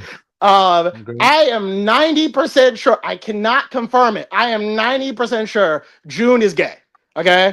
The game will not tell me that. Okay. It's just, well, the game does not confirm it, but there are moments where like, okay, like there's a negotiation system where you can team up with your teammates. And if you team up with, like, if your character teams up with Lisa, who has a crush on you, and then you also team up with June, it says a love triangle. I'm like, what? So I'm pretty sure June has a crush on me. Whatever. Okay. So after that, so also June's mom hates him, and his dad's never there. Okay. So there you go. So like, and Maya, she's missing her family, and you're just like, emotionally like by yourself, right? One day Right. Maya comes up, big sis Maya, we're all having fun for like months and months. Big sis Maya comes in, she's like, hey guys, I'm gonna I have to leave. Like, I'm moving tomorrow. I don't want to tell you guys, 'cause I didn't want to say it, but I have to move tomorrow. Okay. So like my dad's gonna, like, my family's moving out of town, and they're like, but you're our big sister. We can't do this without you. You promised. You had the mask. You had the mask. You're on our team. That means you can't leave. That's the promise. They're 8 years old. She's like 12. Okay. Like she's like 12 at best. Okay. So like she's like, you can't leave. All right. We're not gonna let you leave. And then she's like, no, it's like, I'm sorry guys, but I have to go. It's like, I'm sorry. And then like Lisa's like, no, we're not gonna let you leave. We're gonna keep you here. And like so What? their idea is, no, they're 8. Their idea is that they're gonna lock her in the shrine for a day. And once and what this is silly plan is, they'll lock her in the shrine for a day. And then because she said her parents are gonna leave tomorrow, once Maya's not there, they'll just leave without her. That's their thought, basically. Whoa. That's a dumbass idea. Yeah, they're 8. They're 8. They're 8-year-olds. Okay. So Also, my phone is starting to overheat, and I also need to charge my phone. So I'll see you guys tomorrow. see you.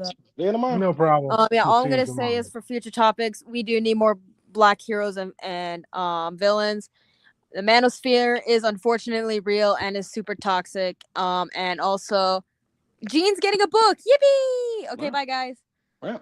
Coincidentally, around the time she had a movie. Yay! Well, thanks for joining us, quick.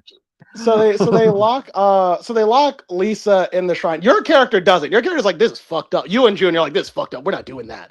But they lock her in there for the night. Okay, now Cryptid, this is crazy. All right, this is great. This is why I think this thing was crazy. The same day, there was a serial arsonist on the loose. Okay. And he showed up Okay. at the shrine, and he just burned the shrine with Maya in it. Okay. Your character tried to stop him. He's 8. Your character tries to stop him and gets stabbed in the fucking stomach. All right. Wow. Okay. Now, luckily, Maya taught you how to get superpowers because she taught you about the Persona game. So you use your powers and you burn the arsonist's face half off, so he looks like Prince Zuko. Okay. So you save yourself, but Maya's in the fire. You're bleeding out, and so Maya goes. So Maya goes to the hospital, but the kids don't know that. They don't know that she survived because they don't have the information for it. So Lisa thinks that they're dead. So Lisa and Akechi and Tatsu, they all think she's dead, right?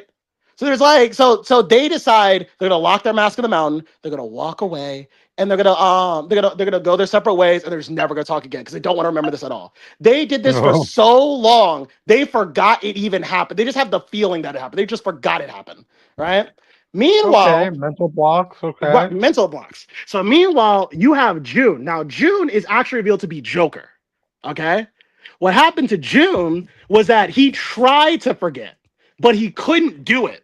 So instead, the trauma worked in reverse. So he started misremembering things. Like he started misremembering things. He was also being manipulated by an unseen force. But the memories kept altering more and more until he wound up remembering it so that he thought that like you guys burned it down. Like he thought you guys killed her, basically. And that's why he blames you for it, essentially. And when you get to the reveal, because all the build up for it, and you get to the reveal of it, and I was just like, oh, you guys are like fucking 8. You guys didn't know. Like, you know what I mean? It's like you guys are 8, you know, like you guys are just dumbass kids. That was not your fault. Like, that was just some bad You're shit not old happened. enough to be. You're not old enough to be meddling kids, even. You Right, know? like yeah. So it's like this really sad scene because you see how much it hurts them and they like it feels like they reverted back to children just remembering this, and it's like you were just 8, guys. Like, sit down, come on, let's just talk about it, right? And like one boss fight later, after they actually can talk about it, they actually start healing, and like also they found, that now they didn't realize it then. Maya was their big sister from that game. And so like Maya, remember, she's like, guys, I was okay. I tried to tell you, but I didn't know where you guys lived, and so I already moved. So I'm sorry. So like, they all finally like heal. It's a very touching moment, and all that stuff. And then the end of the game happens, and you find out the real villain of this game is a guy called the Crawling Chaos. Okay, the Crawling Chaos is the rival to the god of Persona, Philemon, and they made a bet with humanity on some Bible shit. They're like, Philemon bet that humanity was strong enough to survive any oppression. Okay, and the Crawling Chaos was like, I bet they're not, right? And so the Crawling Chaos' ideal is to tempt humanity into despair. And Philemon's thing is to give humanity the power to fight back, but he cannot directly interfere on some Guatu shit. Okay, that's how the bet works. So the Crawling Chaos uses the rumor. Again, you want to know how strong the rumor system is. First off, the rumor system gets used to bring the Nazis back to life. Okay, the Nazis are here. Yeah, that's how crazy this gets. Okay, and by the way, if you hate Nazis, you're gonna hate them more in this game because they're frustrating to fucking fight. Like, I hate these fuckers. Okay. Then later, and then also there's a prophecy where like the last battalion will return and Hitler will lead the charge. Yes, you do fight Hitler in this game. He is one of the bosses in this game. Yes. And so, but also a woman of Maya, who was like Maya, who's named Maya something, would get stabbed by the spear of destiny, which pierced the skin of Christ. And when that happens, the world would end. Okay. So you fight the final boss before any of that happens, and you beat the Crawling Chaos. Like, oh, it's pretty good. Didn't change anything because coincidentally, because there was another girl named Maya, so they thought it was her. It was actually our Maya the prophecy was talking about, and she gets stabbed in the back by the spear of destiny. Okay, so she's dead, right? She's gonna die. She's bleeding out. And also because this happened, another thing that happened was rumors are so powerful. If you talk to NPCs before you go to the final dungeon, you're allowed to be like, I guess the end of the world is happening. Yeah, like woo, like no one has hope that the world will get better. And because enough people believed the world would end, history facilitated it so that the world actually did end. So like the apocalypse happened and all of humanity died except for this one city, basically. Okay. Right. And so Philemon, the only reason this happens is because Philemon's like tells you like, yeah, sorry, that was my bad. That's because I made a stupid bet with my friend, and I mean we can fix it, but the only way I can think to fix it, is if I send you guys back in time 10 years ago, but you guys never meet. We're gonna No Way Home this shit. Oh wow. And I'm gonna lie to you, it was really sad because I spent like over 20 hours bonding with this cast, and for them to be like, they were all equally sad. It wasn't like a decision. It was like we all knew we had to do it because even if we could survive in the city, Maya's dead, and so to save Maya, we had to go back in time anyway. So you can see everybody be like, "No, this is stupid. This is so fucking dumb. This is so dumb." And like, but they're like, you know what? It doesn't matter. We're gonna go back in time. We're gonna remember each other. We're just gonna meet up later. We just can't meet up at that point, right? So that's the promise they have. And then you have this touching moment where everybody says their goodbyes to each other, and you go back in time, and like you're the only one who remembers it. Like, like no one else remembers. You see Lisa. You know what it reminded me of? It reminded me of the scene where Peter goes to the coffee shop in No Way Home, and he tries to tell MJ the secret, and he's like, nah, their lives better because their lives are better in this timeline. They actually do. Like Lisa fits in more in school. Akechi gets with his girlfriend, and he has his band. You know what I mean? And like Maya's alive, and Yukino, she gets to be with her boyfriend, and like everybody. And June's mother doesn't hate him, so it's all good. It's all good, right? But it ends with them meeting at a bus stop. on the cliffhanger that maybe they might remember each other. Like, or if they don't, maybe they can be friends again. And that's the cliffhanger of the game. But you don't know. Maybe they won't. Maybe they will. You'll have to find out in the sequel, Eternal Punishment, basically. But when I tell See how you, studios see how studios want you to spend money on the next product audience. right? Wow. Well, the thing Wow. is, this is a conclusive ending, so there is no like cliffhanger. As we just stopped the villain. That could have been the end of the story. There's just a sequel to it, basically. But this story was so good when that happened. I wasn't ready to let them go. Like again, being with them felt like I was with my childhood friends. You know what I mean? Like they felt like real childhood friends. Those experiences they had, it felt like real things you would have with your friends. Um, and it kind of sucks. I never feel that way about Persona cast again. so, so you know.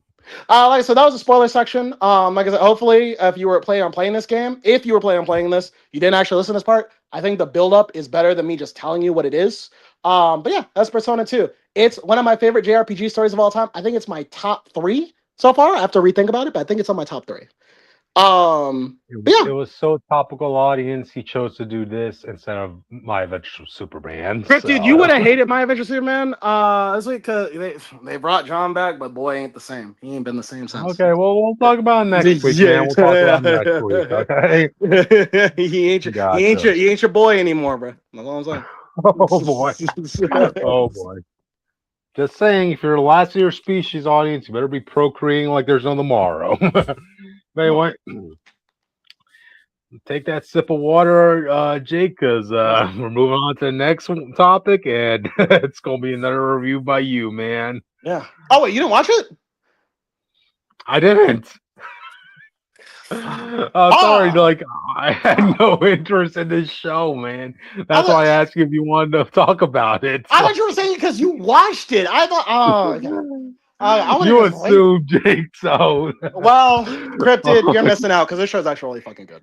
really. It's really fucking good. Okay? I'm sorry. There's so much going on right now, audience. This is like on the bottom of my list of things to watch on. Like, well, if anything, Jake, blame you and Austin for getting me into Stargate. All right. Yeah, That's sure. Oh, you're still binging. You're binging it. You're binging it.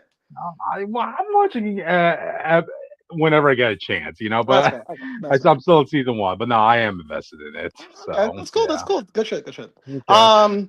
Lantern. So the premise. So you're caught up on how this works in the DC universe because we were asking when Guy Gardner showed up, how does the lanterns work in this universe? Well, episode 1 spares no expense.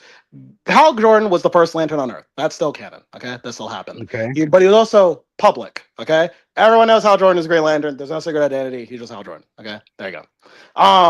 He also on TV explained how he got his powers. And while he's explaining this in an interview, a young Jon Stewart is watching TV. He's like a child, like a little like fucking child. Okay. It's clear Jon Stewart wants to be a Green Lantern, and he knows that all he has to do to be a Green Lantern is be fearless, or that's what he thinks. Okay. Flash forward to the modern day. Hal Jordan is training Jon Stewart. I don't know how this actually started. I've never seen this in Green Lantern lore before. If it's happened, Green Lantern fans, tell me in the comments. The way this bureaucracy is set up, I've never seen this before. So the Guardians are somebody came to John and said, "You're Green Lantern when Hal bites the dust bullet." I've never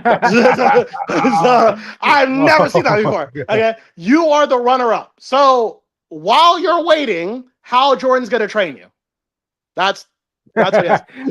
Wow. You couldn't get the previous Lantern to say like, he'll be the Lantern when I retire, but wait, no, I have to. This job is until I die. Come on, dude. Right. Well, until he dies or retires, and Hal ain't retiring. So he makes that pretty clear. Okay. It's been 2 months since their training. John's family knows, like his dad. He's talked to his dad on the phone. I think his dad is like a really abusive guy. Like that fucking opening scene with his dad is fucking crazy. Okay, like rewind with me. Walk with me real quick. Okay, back at the beginning of the episode, after like his father finally comes home, he tells John to come out. He's like, okay, so you know how they get the ring or whatever. Like he's asking like, he asked like, what's his name? Hal, sir, whatever. Okay, that's cool. So like, you know about the Green Lantern and all this shit. He says, come outside. And so he lines up, bro. Like I was like, what the fuck is this? John is like maybe 10, I think. Okay, if I had to guess. He lines Okay. John up against like a garage and has an apple on it, and then he aims the gun at the apple. I'm like, what the fuck? And like John Jeez. can't move. And John's supposed to stare at him. He's not supposed to flinch. It's like a no flinching Yeah. test. And like Yeah. the dad shoots the apple and John doesn't flinch. He's like, good man, my man. I'm like, what? It's like, what the fuck? It's This like, is this is sort of shit that will make a Guy Gardner, not a John Stewart audience. You right. know, like All right. Anyway, back to the modern day. John and Mhm. Hal, they have like John and Hal, so Hal's been training John for like 2 months, but John hasn't even worn the ring once. Okay, and he's taking on the chin. Hal's always late to their training. He makes him do like shit that like he really shouldn't be doing. But Hal does it in the name of like I'm building your character. I'm testing your endurance. And even John calls his dad. He's like, I'm getting frustrated with this shit. I'm not letting him know, but I'm telling you, I'm getting frustrated with it. He's like, man, he's just testing. He's putting you through the ringer, but pull through. You got it, son. You got it, son. It's like, all right, dad. So like the first time we see John with the ring, you don't even see him actually use the power, if I recall. Hal's in the car, he's complaining about, well, he's because Hal keeps poking and prodding. He's trying to get John to react. And Hal's like, okay, well, John's like, if you want to, okay, sure. It's been 2 months. You haven't given me the ring. I don't know if you're ever going to give me the ring. I think it's kind of stupid. He's like, oh, you want the ring that bad? I'm going to tell you right now, I'm never giving up the ring. All right, I'm gonna have to die before you get this ring. Okay, that's what's gonna happen. Okay? Okay, All right, okay. okay. He says like I think 2 times in the episode. Anyway, so John's getting frustrated, and Hal looks at him, looks at the road, looks at him, and he puts the ring on the dashboard, jumps out the car, and then like just lets the car go off the cliff. He's like, good luck. And so John goes off the cliff with the ring in the car. He has no idea how to use it. And but luckily he gets the ring to work for him. Then the plot really kicks in when on the way that because John doesn't know how to fly. It was never taught to him. So he has to walk to also Hal says that I'm also at a gas station up the road, like 5 to 10 miles up the road. Just go meet me there after you're done. And so if you live. And so John is walking down the road and Hal's ring activates. A hologram version of Hal, I think like a 10-year-old hologram version of Hal shows up, and he's like, I think it's like a hologram, and he's like, oh, who the fuck are you? He's like, I'm John Stewart. He's like, I don't know who that is. What does that mean? He's like, well, who are you? Are you Hal? Like, he's talking to real Hal. He's like, no, I'm not. Look, when you have the Green Lantern ring, you have to back up your data. You have to basically record like every now and then, like at once a month, like this is what I'm up to, this is what I'm thinking, that type of thing. And he's like, well, what? And he's like, what year is it? It's 2016. What? It's like so. Hal has not been updating this in a while. It seems like younger Hal is less grizzled, less jaded. He's more like carefree spirit type guy, right? And so he's like, okay, well, listen, I need you to give my future self a message for me. When you find him, and he gives him the message and whatever. So when John, who's walked miles to get to Hal, John gets to Hal, they have their little banter. He tells him where and then basically he tells him that like, oh, your hologram called. He wants to go to like Arkansas or whatever. And Hal gets his ring without saying a word and just flies there. And John has to find a plane, take the plane all the way over there just to catch him to Hal, basically. I'm like, so yeah. That's basically the premise of this. We also find out. So in this episode, we find out that I think we're fighting the Manhunters in this season. And I don't mean the Green Lantern ones. I think we're fighting the Martian Manhunters. Okay. Because these are shapeshifters, I think. So Oh wow. yeah. I will say things I like about the show. So far, I really like the energy these two bring to the role. They both definitely feel fearless. Like I believe that they're like it's one thing to have you would have to see a scene for yourself, but like the way they carry themselves, I believe they have no fear.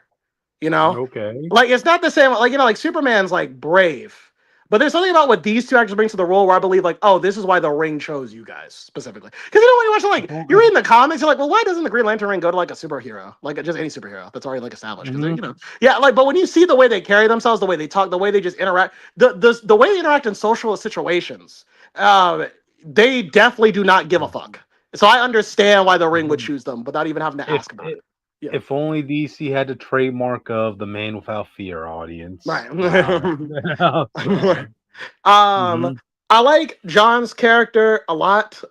He is so Hal is played as he comes across as jovial, like immature, but he's clearly experienced. But I like how John is like he's more serious, more to the point. He seems more analytical, but he's clearly not as experienced as Hal. Hal's gut feeling constantly puts him ahead of like everybody in every situation. So they're not Mhm. trying to say that John is better than Hal. They're saying that there are things they have strengths and weaknesses to both of them, but Hal's strength is his gut and it puts him over. It makes him like the better one of the two right now. Okay. Um I do also like the true detective feel for it. I know like a lot of us when this is coming out, we're like, why is this such a grounded fucking show? It works. I like how the world seems to just accept Green Lanterns exist. Like Hal can show up at a police meeting or police casing, and like Yeah. they know, oh, it's Hal Jordan. They might not like him, or they might be like, this is not an alien thing. Get the fuck away. But they know that like if he's here, it's for a reason. Like they understand that. Yeah. So I did appreciate that. I think at this point, 2016, this is before Superman and Universe shows up, so I think we don't have to worry about Superman. Which I'll be actually interested to see what the Green Lanterns felt when Superman showed up. So that's kind of cool. Yeah. So like, yeah, I did like that. One of the favorite scenes in the show, and Crypto, you're gonna watch the show at some point, are you? I might give episode 1 a try. Yeah. Okay. There is a scene where Hal has to deduce if a guy's an alien or not. Because everyone thinks that he's not an alien. Hal knows he's an alien. He just can't prove it. And I'm not gonna lie to you, he uses two things. Like he asks two questions. And the first question, you're gonna be like, okay, guy. The second question, it's so funny. It's so clever, but it's so simple. I'm like, that was brilliant and hilarious. Like that was to the point when the guy says what he says, in my head, you're already with how you're like, oh fuck, that dude is an alien. That guy is an alien. Like there's just no fucking way. Okay. So Okay. and if Okay. you've seen the episode, you know what I'm talking about. It's a very funny scene, Almost, but it's very like, yeah, that is an alien. almost sounds like Hal Jordan is a Green Lantern of experience. Right. Audience. What else? Yeah, what else I loved about it too was like it also like it's a smart way to deduce someone's an alien, but it also makes me realize like how stupid of a race that we are that matters so much. That like that guy because Right. from the alien's perspective, he said like nothing wrong, but because like we're humans and we understand the context of what Gal's question was, it was like, Mhm. oh yeah, that dude's not human. I'm sorry, no one's answering that question that way. Okay, you Like, make me want to watch this it's- episode just to understand what you're talking about, yeah, Jake. So yeah, it's very yeah. fucking funny. Mhm. But yeah, so the episode ends with we cut to the future. Okay. Now you have the picture. I think it's the picture. Let me verify. Yeah. Yeah. Cut to the future. No, And we the present day, and we find out that Hal Jordan is dead. We have no context for why. Okay. No context for why. We know that Dude, I've been seeing like titles on videos of this and people saying like, "Oh, they killed Hal Jordan in the first episode." Well, I didn't watch those videos, but it kind of alluded to like Hal dying. Did he? Or is this just a future take? What they want you to believe is that he's dead, but it's years later. Like there's a big time skip. Like he's not gonna be dead for the whole season. He's like Okay. dead in the present day. Like time has passed. Okay. Okay. But we don't know how his ring's not on him, if I recall. Mhm. So like we know Guy Gardner shows up in the show. By the way, I'm really interested in how that works because John can't be Green Lantern because Hal's Green Lantern, but like Guy is Green Lantern when we see Superman. So like, what the fuck was that about? Like what? So you know what I mean? Oh my God. I'm really interested to see that. But we don't know the context for. Almost like a hiccup there, James Gunn. Maybe you should be overseeing that instead Well, of no. focusing on a Gorilla Grodd and what's his name, Jimmy Olsen's show. Well, I don't think it was a hiccup because we know Guy's going to show up in this show, so they're probably going to explain it in this show. My theory is John got sidelined for some reason, but I don't know why. Like I don't know why. We also see a season trailer. We know the Guardians show up. It's not blue people. At least from the scene we saw, it's not blue people. We know Sinestro shows up. Almost like they're trying to cut back on effects, audience. Right. Wow. We know Sinestro shows up. So he's gonna be there. So we know that he and Hal have already met. They have a rapport. Uh-huh. We're gonna see. We're gonna. I think in the episode that came out recently, we're gonna see Hal in the suit. Or in his suit, but we have no idea what John's suit's gonna look like if he even gonna get one.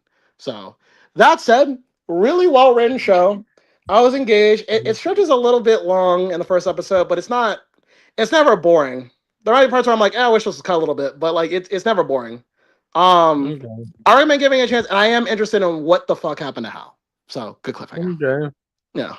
Okay. All So, right. yeah.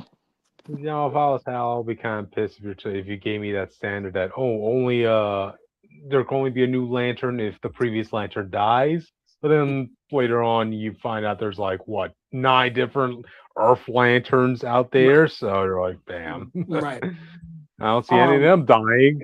You Also, I know? don't know if it's like this one Guardian in the trailer. It sounded like the Guardian wanted to get Hal fired or something. He was like, she was like, I'm with you. Like, I personally want you to be the guy. Like, you know what I mean? I'm like, what's going on with it? What did Hal do? So, Well, I guess the Hal's been like a cowboy when it came to him, I guess it's true. you Yeah, he's like know. the So. Kirk of the Green Lanterns. But yeah, Exactly. Jake, there comes a point where Hal literally, well, I mean, he gains the ultimate power of the Lantern Corps, and the first thing he did, he made his own ring. yeah. So it's like, dang. Yeah. So he doesn't have to answer to Guardians, really. So, Yeah. wow. But Gotcha. solid show. Well, yeah, So, sounds interesting. We'll like to see what that question was to the alien is about. So, I'll tune into the episode. so Give you fucking my fun. thumbs later. So, all right. Any final thoughts, Jake, before we move on? No, I think good. Okay. Gotcha. All right, audience. We're done with the media news. Now we're going on to the comic news, audience. Oh boy. So it's a little bit dicey here. So Kevin Smith introduces the villain group Manosphere in his Spider-Man Hulk book. Okay, what's this villain group? It's literally as many villains that Kevin could put into a group that literally have man in their title. You Oh, have Absorbing Man, Stilt Man, Everyman, Titanium Man, Sandman, Molten Man, and of course, the leader of this group has to be Mole Man. I'm sure there's no underlying meaning to having the leader of this group be a short, chubby guy that lives underneath the ground. You in know, Earth's so basement. they pretty much. I wonder if this is just Kevin Smith trying to unleash some frustration that happened with him during the whole He-Man days. You know, so yeah, because clearly, like, yeah, all men will get along with each other, right, audience? And clearly, all men only want to see sausages in public spaces, right? That's paradise to men, right? You know, so yeah. Yeah. Absorb. This won't be the first time something like this happens to Absorbing Man. Like, you know, hey, remember that infamous scene between him and Jane Foster's Thor? Like, yeah. Yeah. But anyway, nothing really much here to delve into. I mean, I kind of would wish like some writers feel get more up to date on these concepts because like it sounds like these men are just all together because oh we hate the way things in media are turning into, you know. It's more of a complicated matter, audience. Like these same criticisms that certain channels and groups are making are same points that I see a lot of female channels making as Yeah, well. I So don't it's think not I have like a problem with I don't have a problem Mhm. with like Manosphere being villains. I think it's like I think what you're getting at is like I think it would be Mhm. nice if like there was a story that addressed that. Like, but there are real issues though. Like it's not that Yeah. these people. It's not like the Andrew Tates or you know the are the fresh and fit people are good people or they're saying the right things. It's just that the reason people a lot of men feel that way is because there are things that weren't addressed and the bad Yeah. people are the other ones addressing it. Because So like there, I mean yeah, there's a story because tackling that. Yeah.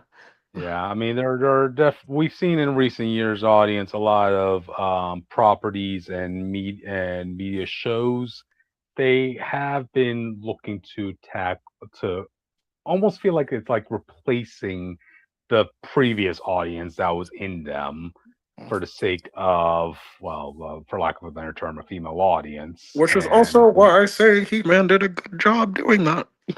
no, he meant did a good job in his second season. When Yeah. No, I meant the movie. I like that Oh, the movie. because He-Man's like the only movie like done like you can see our review on the channel, just like a comic fanatic He-Man. That movie has problems, but one of the things that I loved about it was that the way it told the story of like how difficult it is being a young man in like today's society.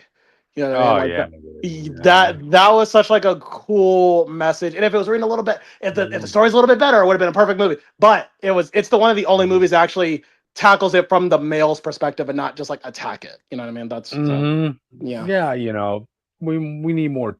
We need more content of that. You know, I would like a middle ground to this audience. I mean, it's like I said before. You know, men, even if like you want to classify like the most extremist hate channels out there who make content over this sort of thing, nobody wants a sausage party audience. Let's put it that way, you know. So, but yeah, is this gonna make me buy this issue? Nah, definitely not. Is it giving me cold feet about buying Kevin Smith's upcoming Marvel project, the Marvel Star Wars crossover? Yeah, pretty much. Like, sorry, y'all, but no, that's just a personal reason of mine because y'all know I'm not invested into Star Wars at all, or same thing with Star Trek. So unless Deadpool's having a crossover with Darth Vader, I'm all good. You know, well, we'll see cryptid at the Stargates. Oh yeah, that's my sort of science fiction fantasy. Like, just saying.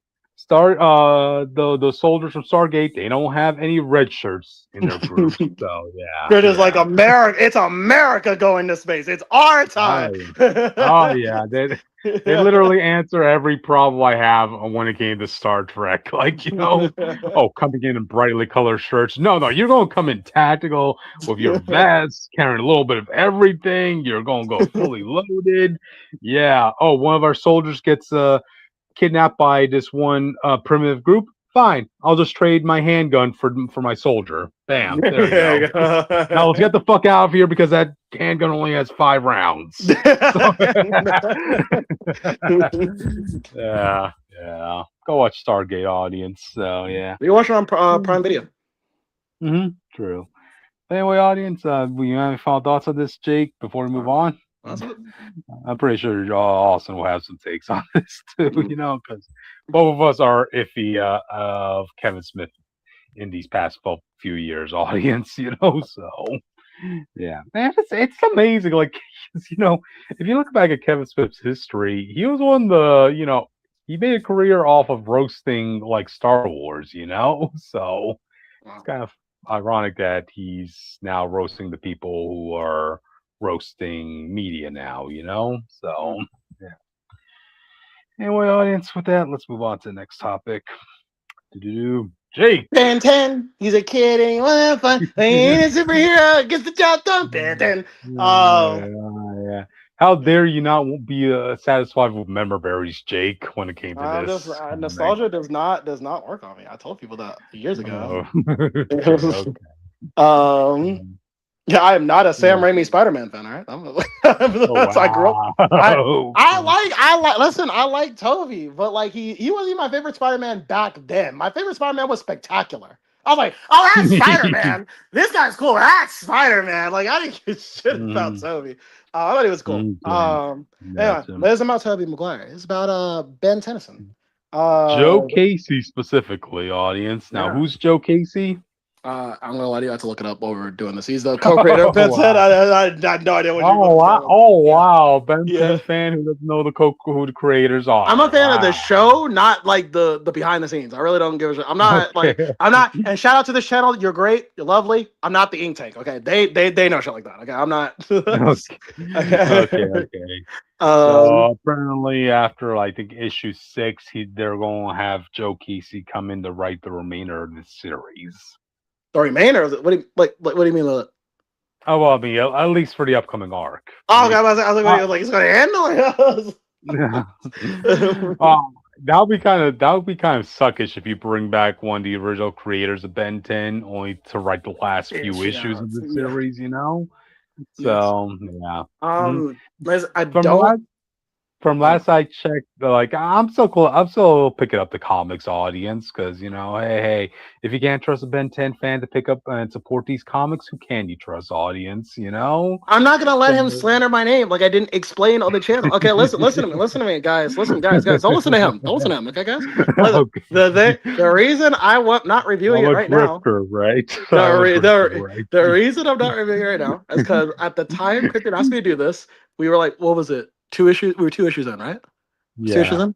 Yeah, and I Yeah. was like, nothing's happening because I don't like my thing was like I can't form a solid judgment on like the first 3 issues and all the first 3 issues. Like the first 3 issues are episode 1 of the TV show, so like Yeah. everything you know about the story is gonna be in the first 3 issues. I was waiting for that, and then I said, you know what? Also, let me just wait for the next arc to finish too. The Zombozo arc. I think it's finishing this month or next arc. This month or Yeah. next I month. think it's on issue Yeah. 5 right now. So Yeah, yeah, it's there's good. only Yeah, it's about gonna. five pieces. Yeah, so the origin. By the way, I think this was smart. So the origin was 3 issues. I think that was too long. But the next adventure is gonna be 2 issue arcs, which I think is brilliant Mhm. for a monthly comic. Gives you enough pages to really play with the idea, but also doesn't overextend it, so we can move the fuck on. I think that's perfect. Yeah. But that's it. I just wanted to wait till the universe got going a little bit. I just don't want to read like an issue and be like, oh, I don't really have a solid opinion on anything right now. I was like, you know what I mean? Um, so yeah, I'll come back in when issue 5 comes out. I'll check it out. See how I feel. Okay. Yeah. Okay. See if the quality skyrockets or dips, Yeah. And guess So what? I'm waiting yeah. another 4 issues. We keep waiting. So we keep waiting. So Okay. yeah. Okay. I will get you talking more about this comic, Jake. Yeah. Just Yeah. wait. Um. Mhm. Yeah, yeah. There's just so many directions that this comic could go in. I just like to see it actually go somewhere before I say anything.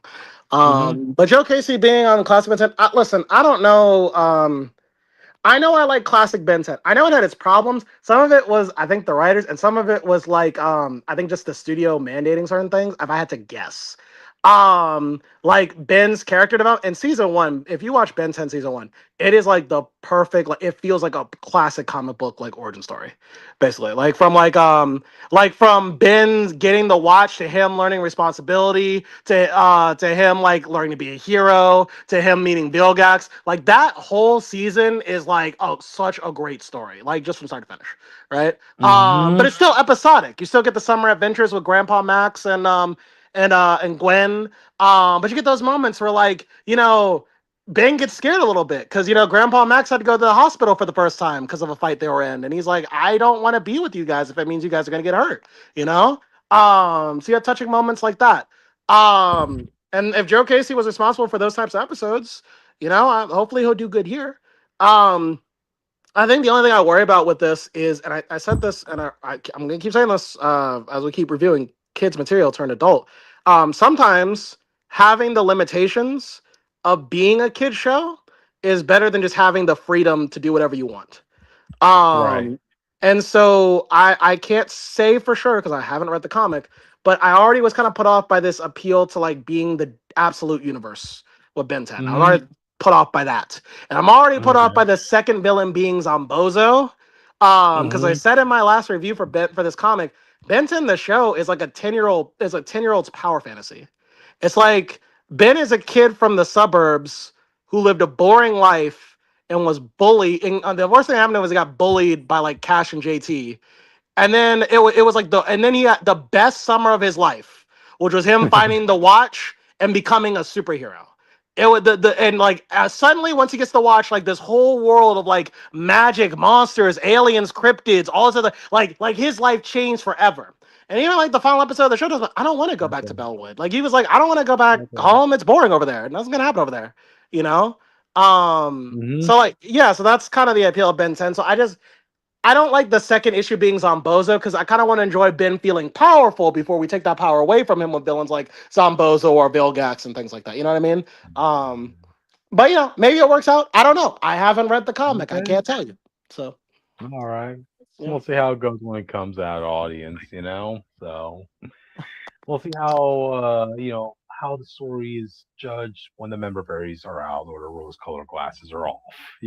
So yeah. All right. You have any final thoughts on this, Jake? Before we move on?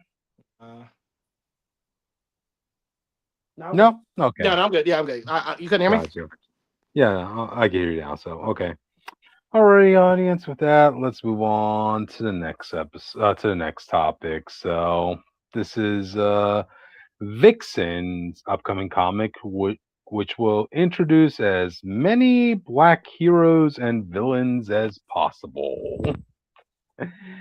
Okay, normally I would have more of a unfavorable opinion on this, but at the same time, I'm still having flashbacks to how Marvel handled this when it came to Sam Wilson, which was as cringy as you can get, audience, with trying to make a story around black, right down to giving one black hero a color coded name because of his community, as well as giving him the power to actually turn fully black, which I know, cringe.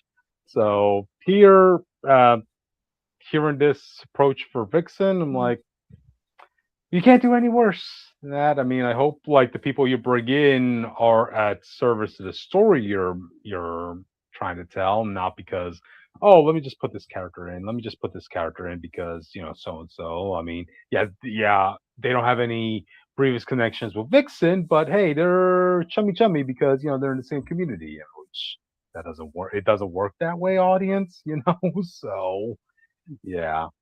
Um, One thing I do hope they do, which I don't know if the comics really touch on this as much, but maybe it's because like I love this pairing in Justice League Unlimited, right? I hope they touch more on like Vixen with John Stewart. I like seeing those two together because John Stewart, he's a guy that grew up from the streets, and I always thought of it like this, right? Dude, you grew up and you're literally dating a supermodel. Like, you know how many guys' fantasies you're living right now, So yeah. So I hope they do that. Like, damn. Aside from that, anything else to think about with this No, topic? not that I can think of. No. Yeah, I mean, I wish kind of Austin was here to give his 2 cents on this. Yeah. Uh, if there are any characters, superhero or supervillain in DC universe that you're a fan of, I mean, I hope, does this make you feel obligated to have to pick this issue up, this comic up, if they're going to be popping up here?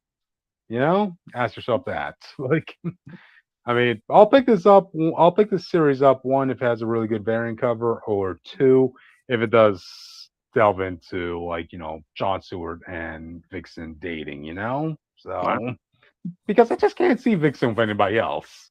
I mean, I don't know what her personal love life is in comic book history, but again, I always thought she made a good match with John. So yeah. So all right, then we can move on to the next one actually. So The incursions. So ran out comics announced. So what's going on here, audience? Well, before, when a Marvel movie came out, right? Marvel would feel the need to make like a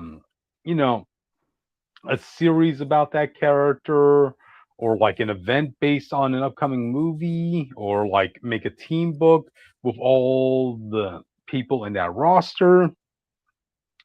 But right now, as of late, it seems like Marvel decided, okay, Doomsday's coming, right? That's going to be dealing with Battle World and that stuff. So let's make tie-in stories to go that were back then. So you're I'm going so to glad have they didn't like, just do this. I'm so glad they didn't do the thing they usually do, where they have to bend over backwards to justify why the premise is happening again. Mhm. Exactly. Oh shit, Civil War's coming out. Let's just make another Civil War that none of the heroes would really want to do. Yeah. Just Oh man, a lot of people forgot like the original premise of Civil War Two was going to have what the promotional art was Iron Man versus Sam Wilson Cap. That's how lazy of an approach they were going with that. Yeah. So anyway, Peter, this is going to be dating back to the incursions, right? So we're going to have an X-Men incursion, Spider-Man, Fantastic Four, and Avengers. Huh. I guess I was expecting a little bit more than that, but it's better than making another incursions event because they feel obligated to. So yeah, we'll see where that goes. The most recent the most recent tie-ins they've been doing to a past event as of late was Civil War, and certain things were hit or miss and during those during those one-shot issues. But is it really? Is this MCU synergy comic really hurting anybody's current comics audience? I feel like it's harmless. So yeah. We'll see what happens. We'll see what happens. But anyway, audience, with that, we can move on to the next topic unless you have any final thoughts, Jake. Nah, that's it. Got it.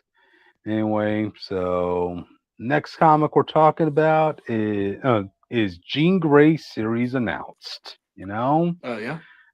Yep. Coincidentally, yeah, Am I I'm here? sure this Who had am I missing? I got it. Okay. Jean Grey, guys. Yeah. Yeah. You hear me? Jake, you hear me? I'm gonna be honest with you. Oh, I can hear you now. Yeah. Could you hear me? Okay, yeah. Yeah, I can hear Yeah. you. Okay. Okay. Yeah. So, yeah, Jean Grey gets a series, and I'm sure this has nothing to do with the fact that she was in a recent Marvel movie. I'm sure she won't be anywhere near as interesting as she was in that movie because Jean is a boring character. You talk about boring, Jake. Like, how many times we had to see her deal with the Phoenix at this point, man? Yeah. Like, seriously. Oh my god! List Jean Grey's best quality. And listen, hey, I dropped with X-Men for a while, so maybe she's updated. List Jean Grey's quality as a character. Well, she's a woman. She's nice, and then also she can go crazy and become the Phoenix. Like the only three things I see her do. Like, I've seen her. I've never seen her do anything else. She's too perfect for you, Jake, is what I'm hearing. Like, where's the spice? Why do you think people like Emma Frost? It was like, oh, thank God, a woman with a personality. My God, shit. It's not just the person, Jake. It is not just the personality that won over fans with Emma Frost. No, but I was saying, like, imagine she had the looks, but she just talked like Jean. He'd be like, oh, well, I guess she's hot. Like, it's like, you know what I'm saying? Gotcha. I mean, Jean's hot, but Emma's just fun. Like, she's just a fun person. Like, I don't know. Okay, I'll give you that. Yeah. Let me read some of the premises here. I have the article here. Okay, so it's gonna be written by Jed McKay. Okay. Jean returns to Marvel Comics after Age of Revelations. I'll be honest, audience, I am not keeping up with anything that's going on with that, so you got to fill me in. And she's also bringing, guess what? The Phoenix back to Earth in a new era. A new era. I swear, audience, when I opened up this article, I'm like thinking to myself, please don't let it involve anything about the Phoenix. Please. I feel like is the MCU the only one that passed the Bechdel test, but for Jean, like Jean's thing is like go a whole story with Jean without it saying Phoenix or having the Phoenix in it. like Jake, like it's amazing that after 2 failed attempts at introducing the Dark Phoenix in movies, people still want the MCU to tackle that. Like the MCU movie. The MCU movie was like, let's make her strong. Let's not introduce the Phoenix. Let's just make her a strong mutant. How about that? We just because she has a life outside of a burning bird, audience. If anything, this makes me appreciate X-Men Evolution more because it wasn't until like the last 5 minutes that they hinted at the Phoenix. Yeah. I mean, Jean was losing control of her power, but that was on her power, not involving the Phoenix. Yeah. So, okay. Let me read more of this. Oh, it's a 5-issue series, audience, and it's going to explore her struggle to control the Phoenix after again. the fall of the Phoenix. Come on. Again, huh? Wow. This is Yeah. like this is like audience, how everybody's sick and tired of, like, when you have a Jessica Jones story, right? They keep going back to Purple Man. Like, Yeah. enough. Come on, All we've right. seen all that shit already. Also, yeah, again, people in the comments, you can fight me. This is exactly what I say. Gina's a boring character. Okay. All right. Wow, All right. she's perfect, Jay. Come on, The only struggle she has is being able to control a fucking space bird. That's like the only struggle she has in her life. All right. Oh man, yeah, The she fact she that grew up with. Go ahead. yeah, I like the MCU. The issue. I don't know if it's in the comics. I like the MCU. They gave her a sister that had powers. Like that's cool. That's nice. It's nice to know. Like Always she had something, someone else she cared always about. something wrong.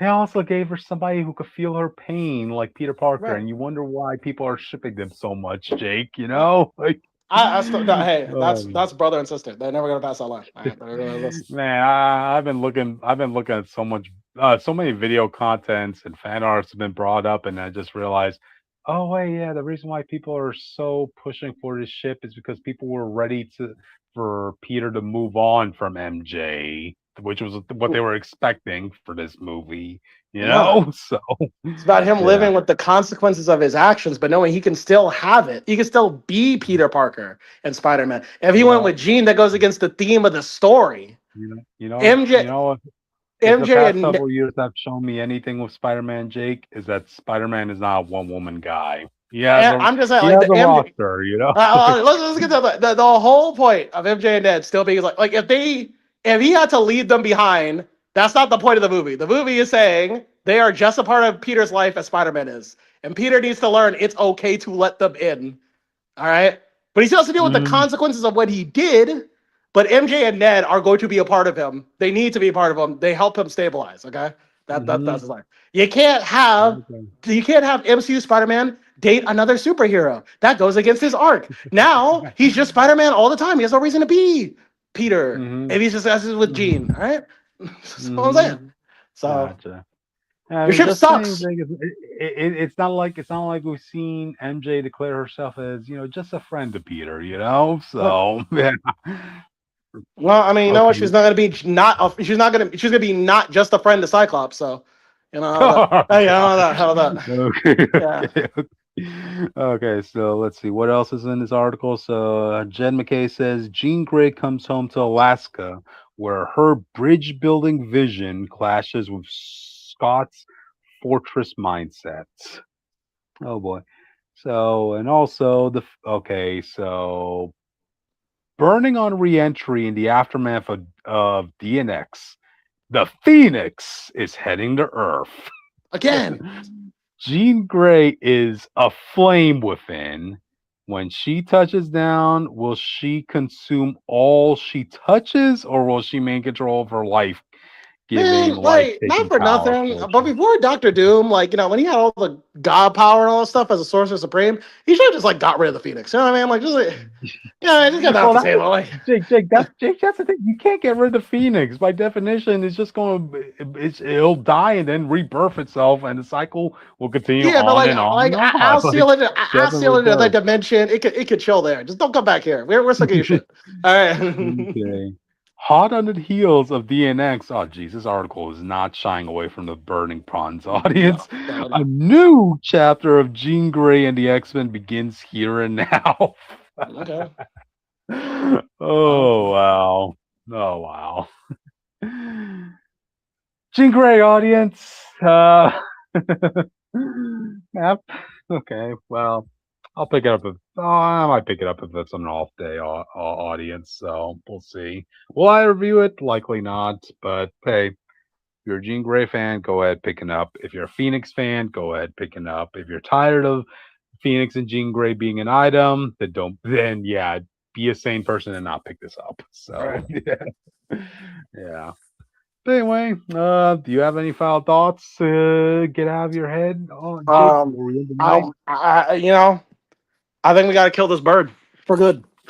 I'll It's get this. Phoenix hunting season, audience. It's I'll get the smartest minds in the Marvel universe and Reed on this task. Okay.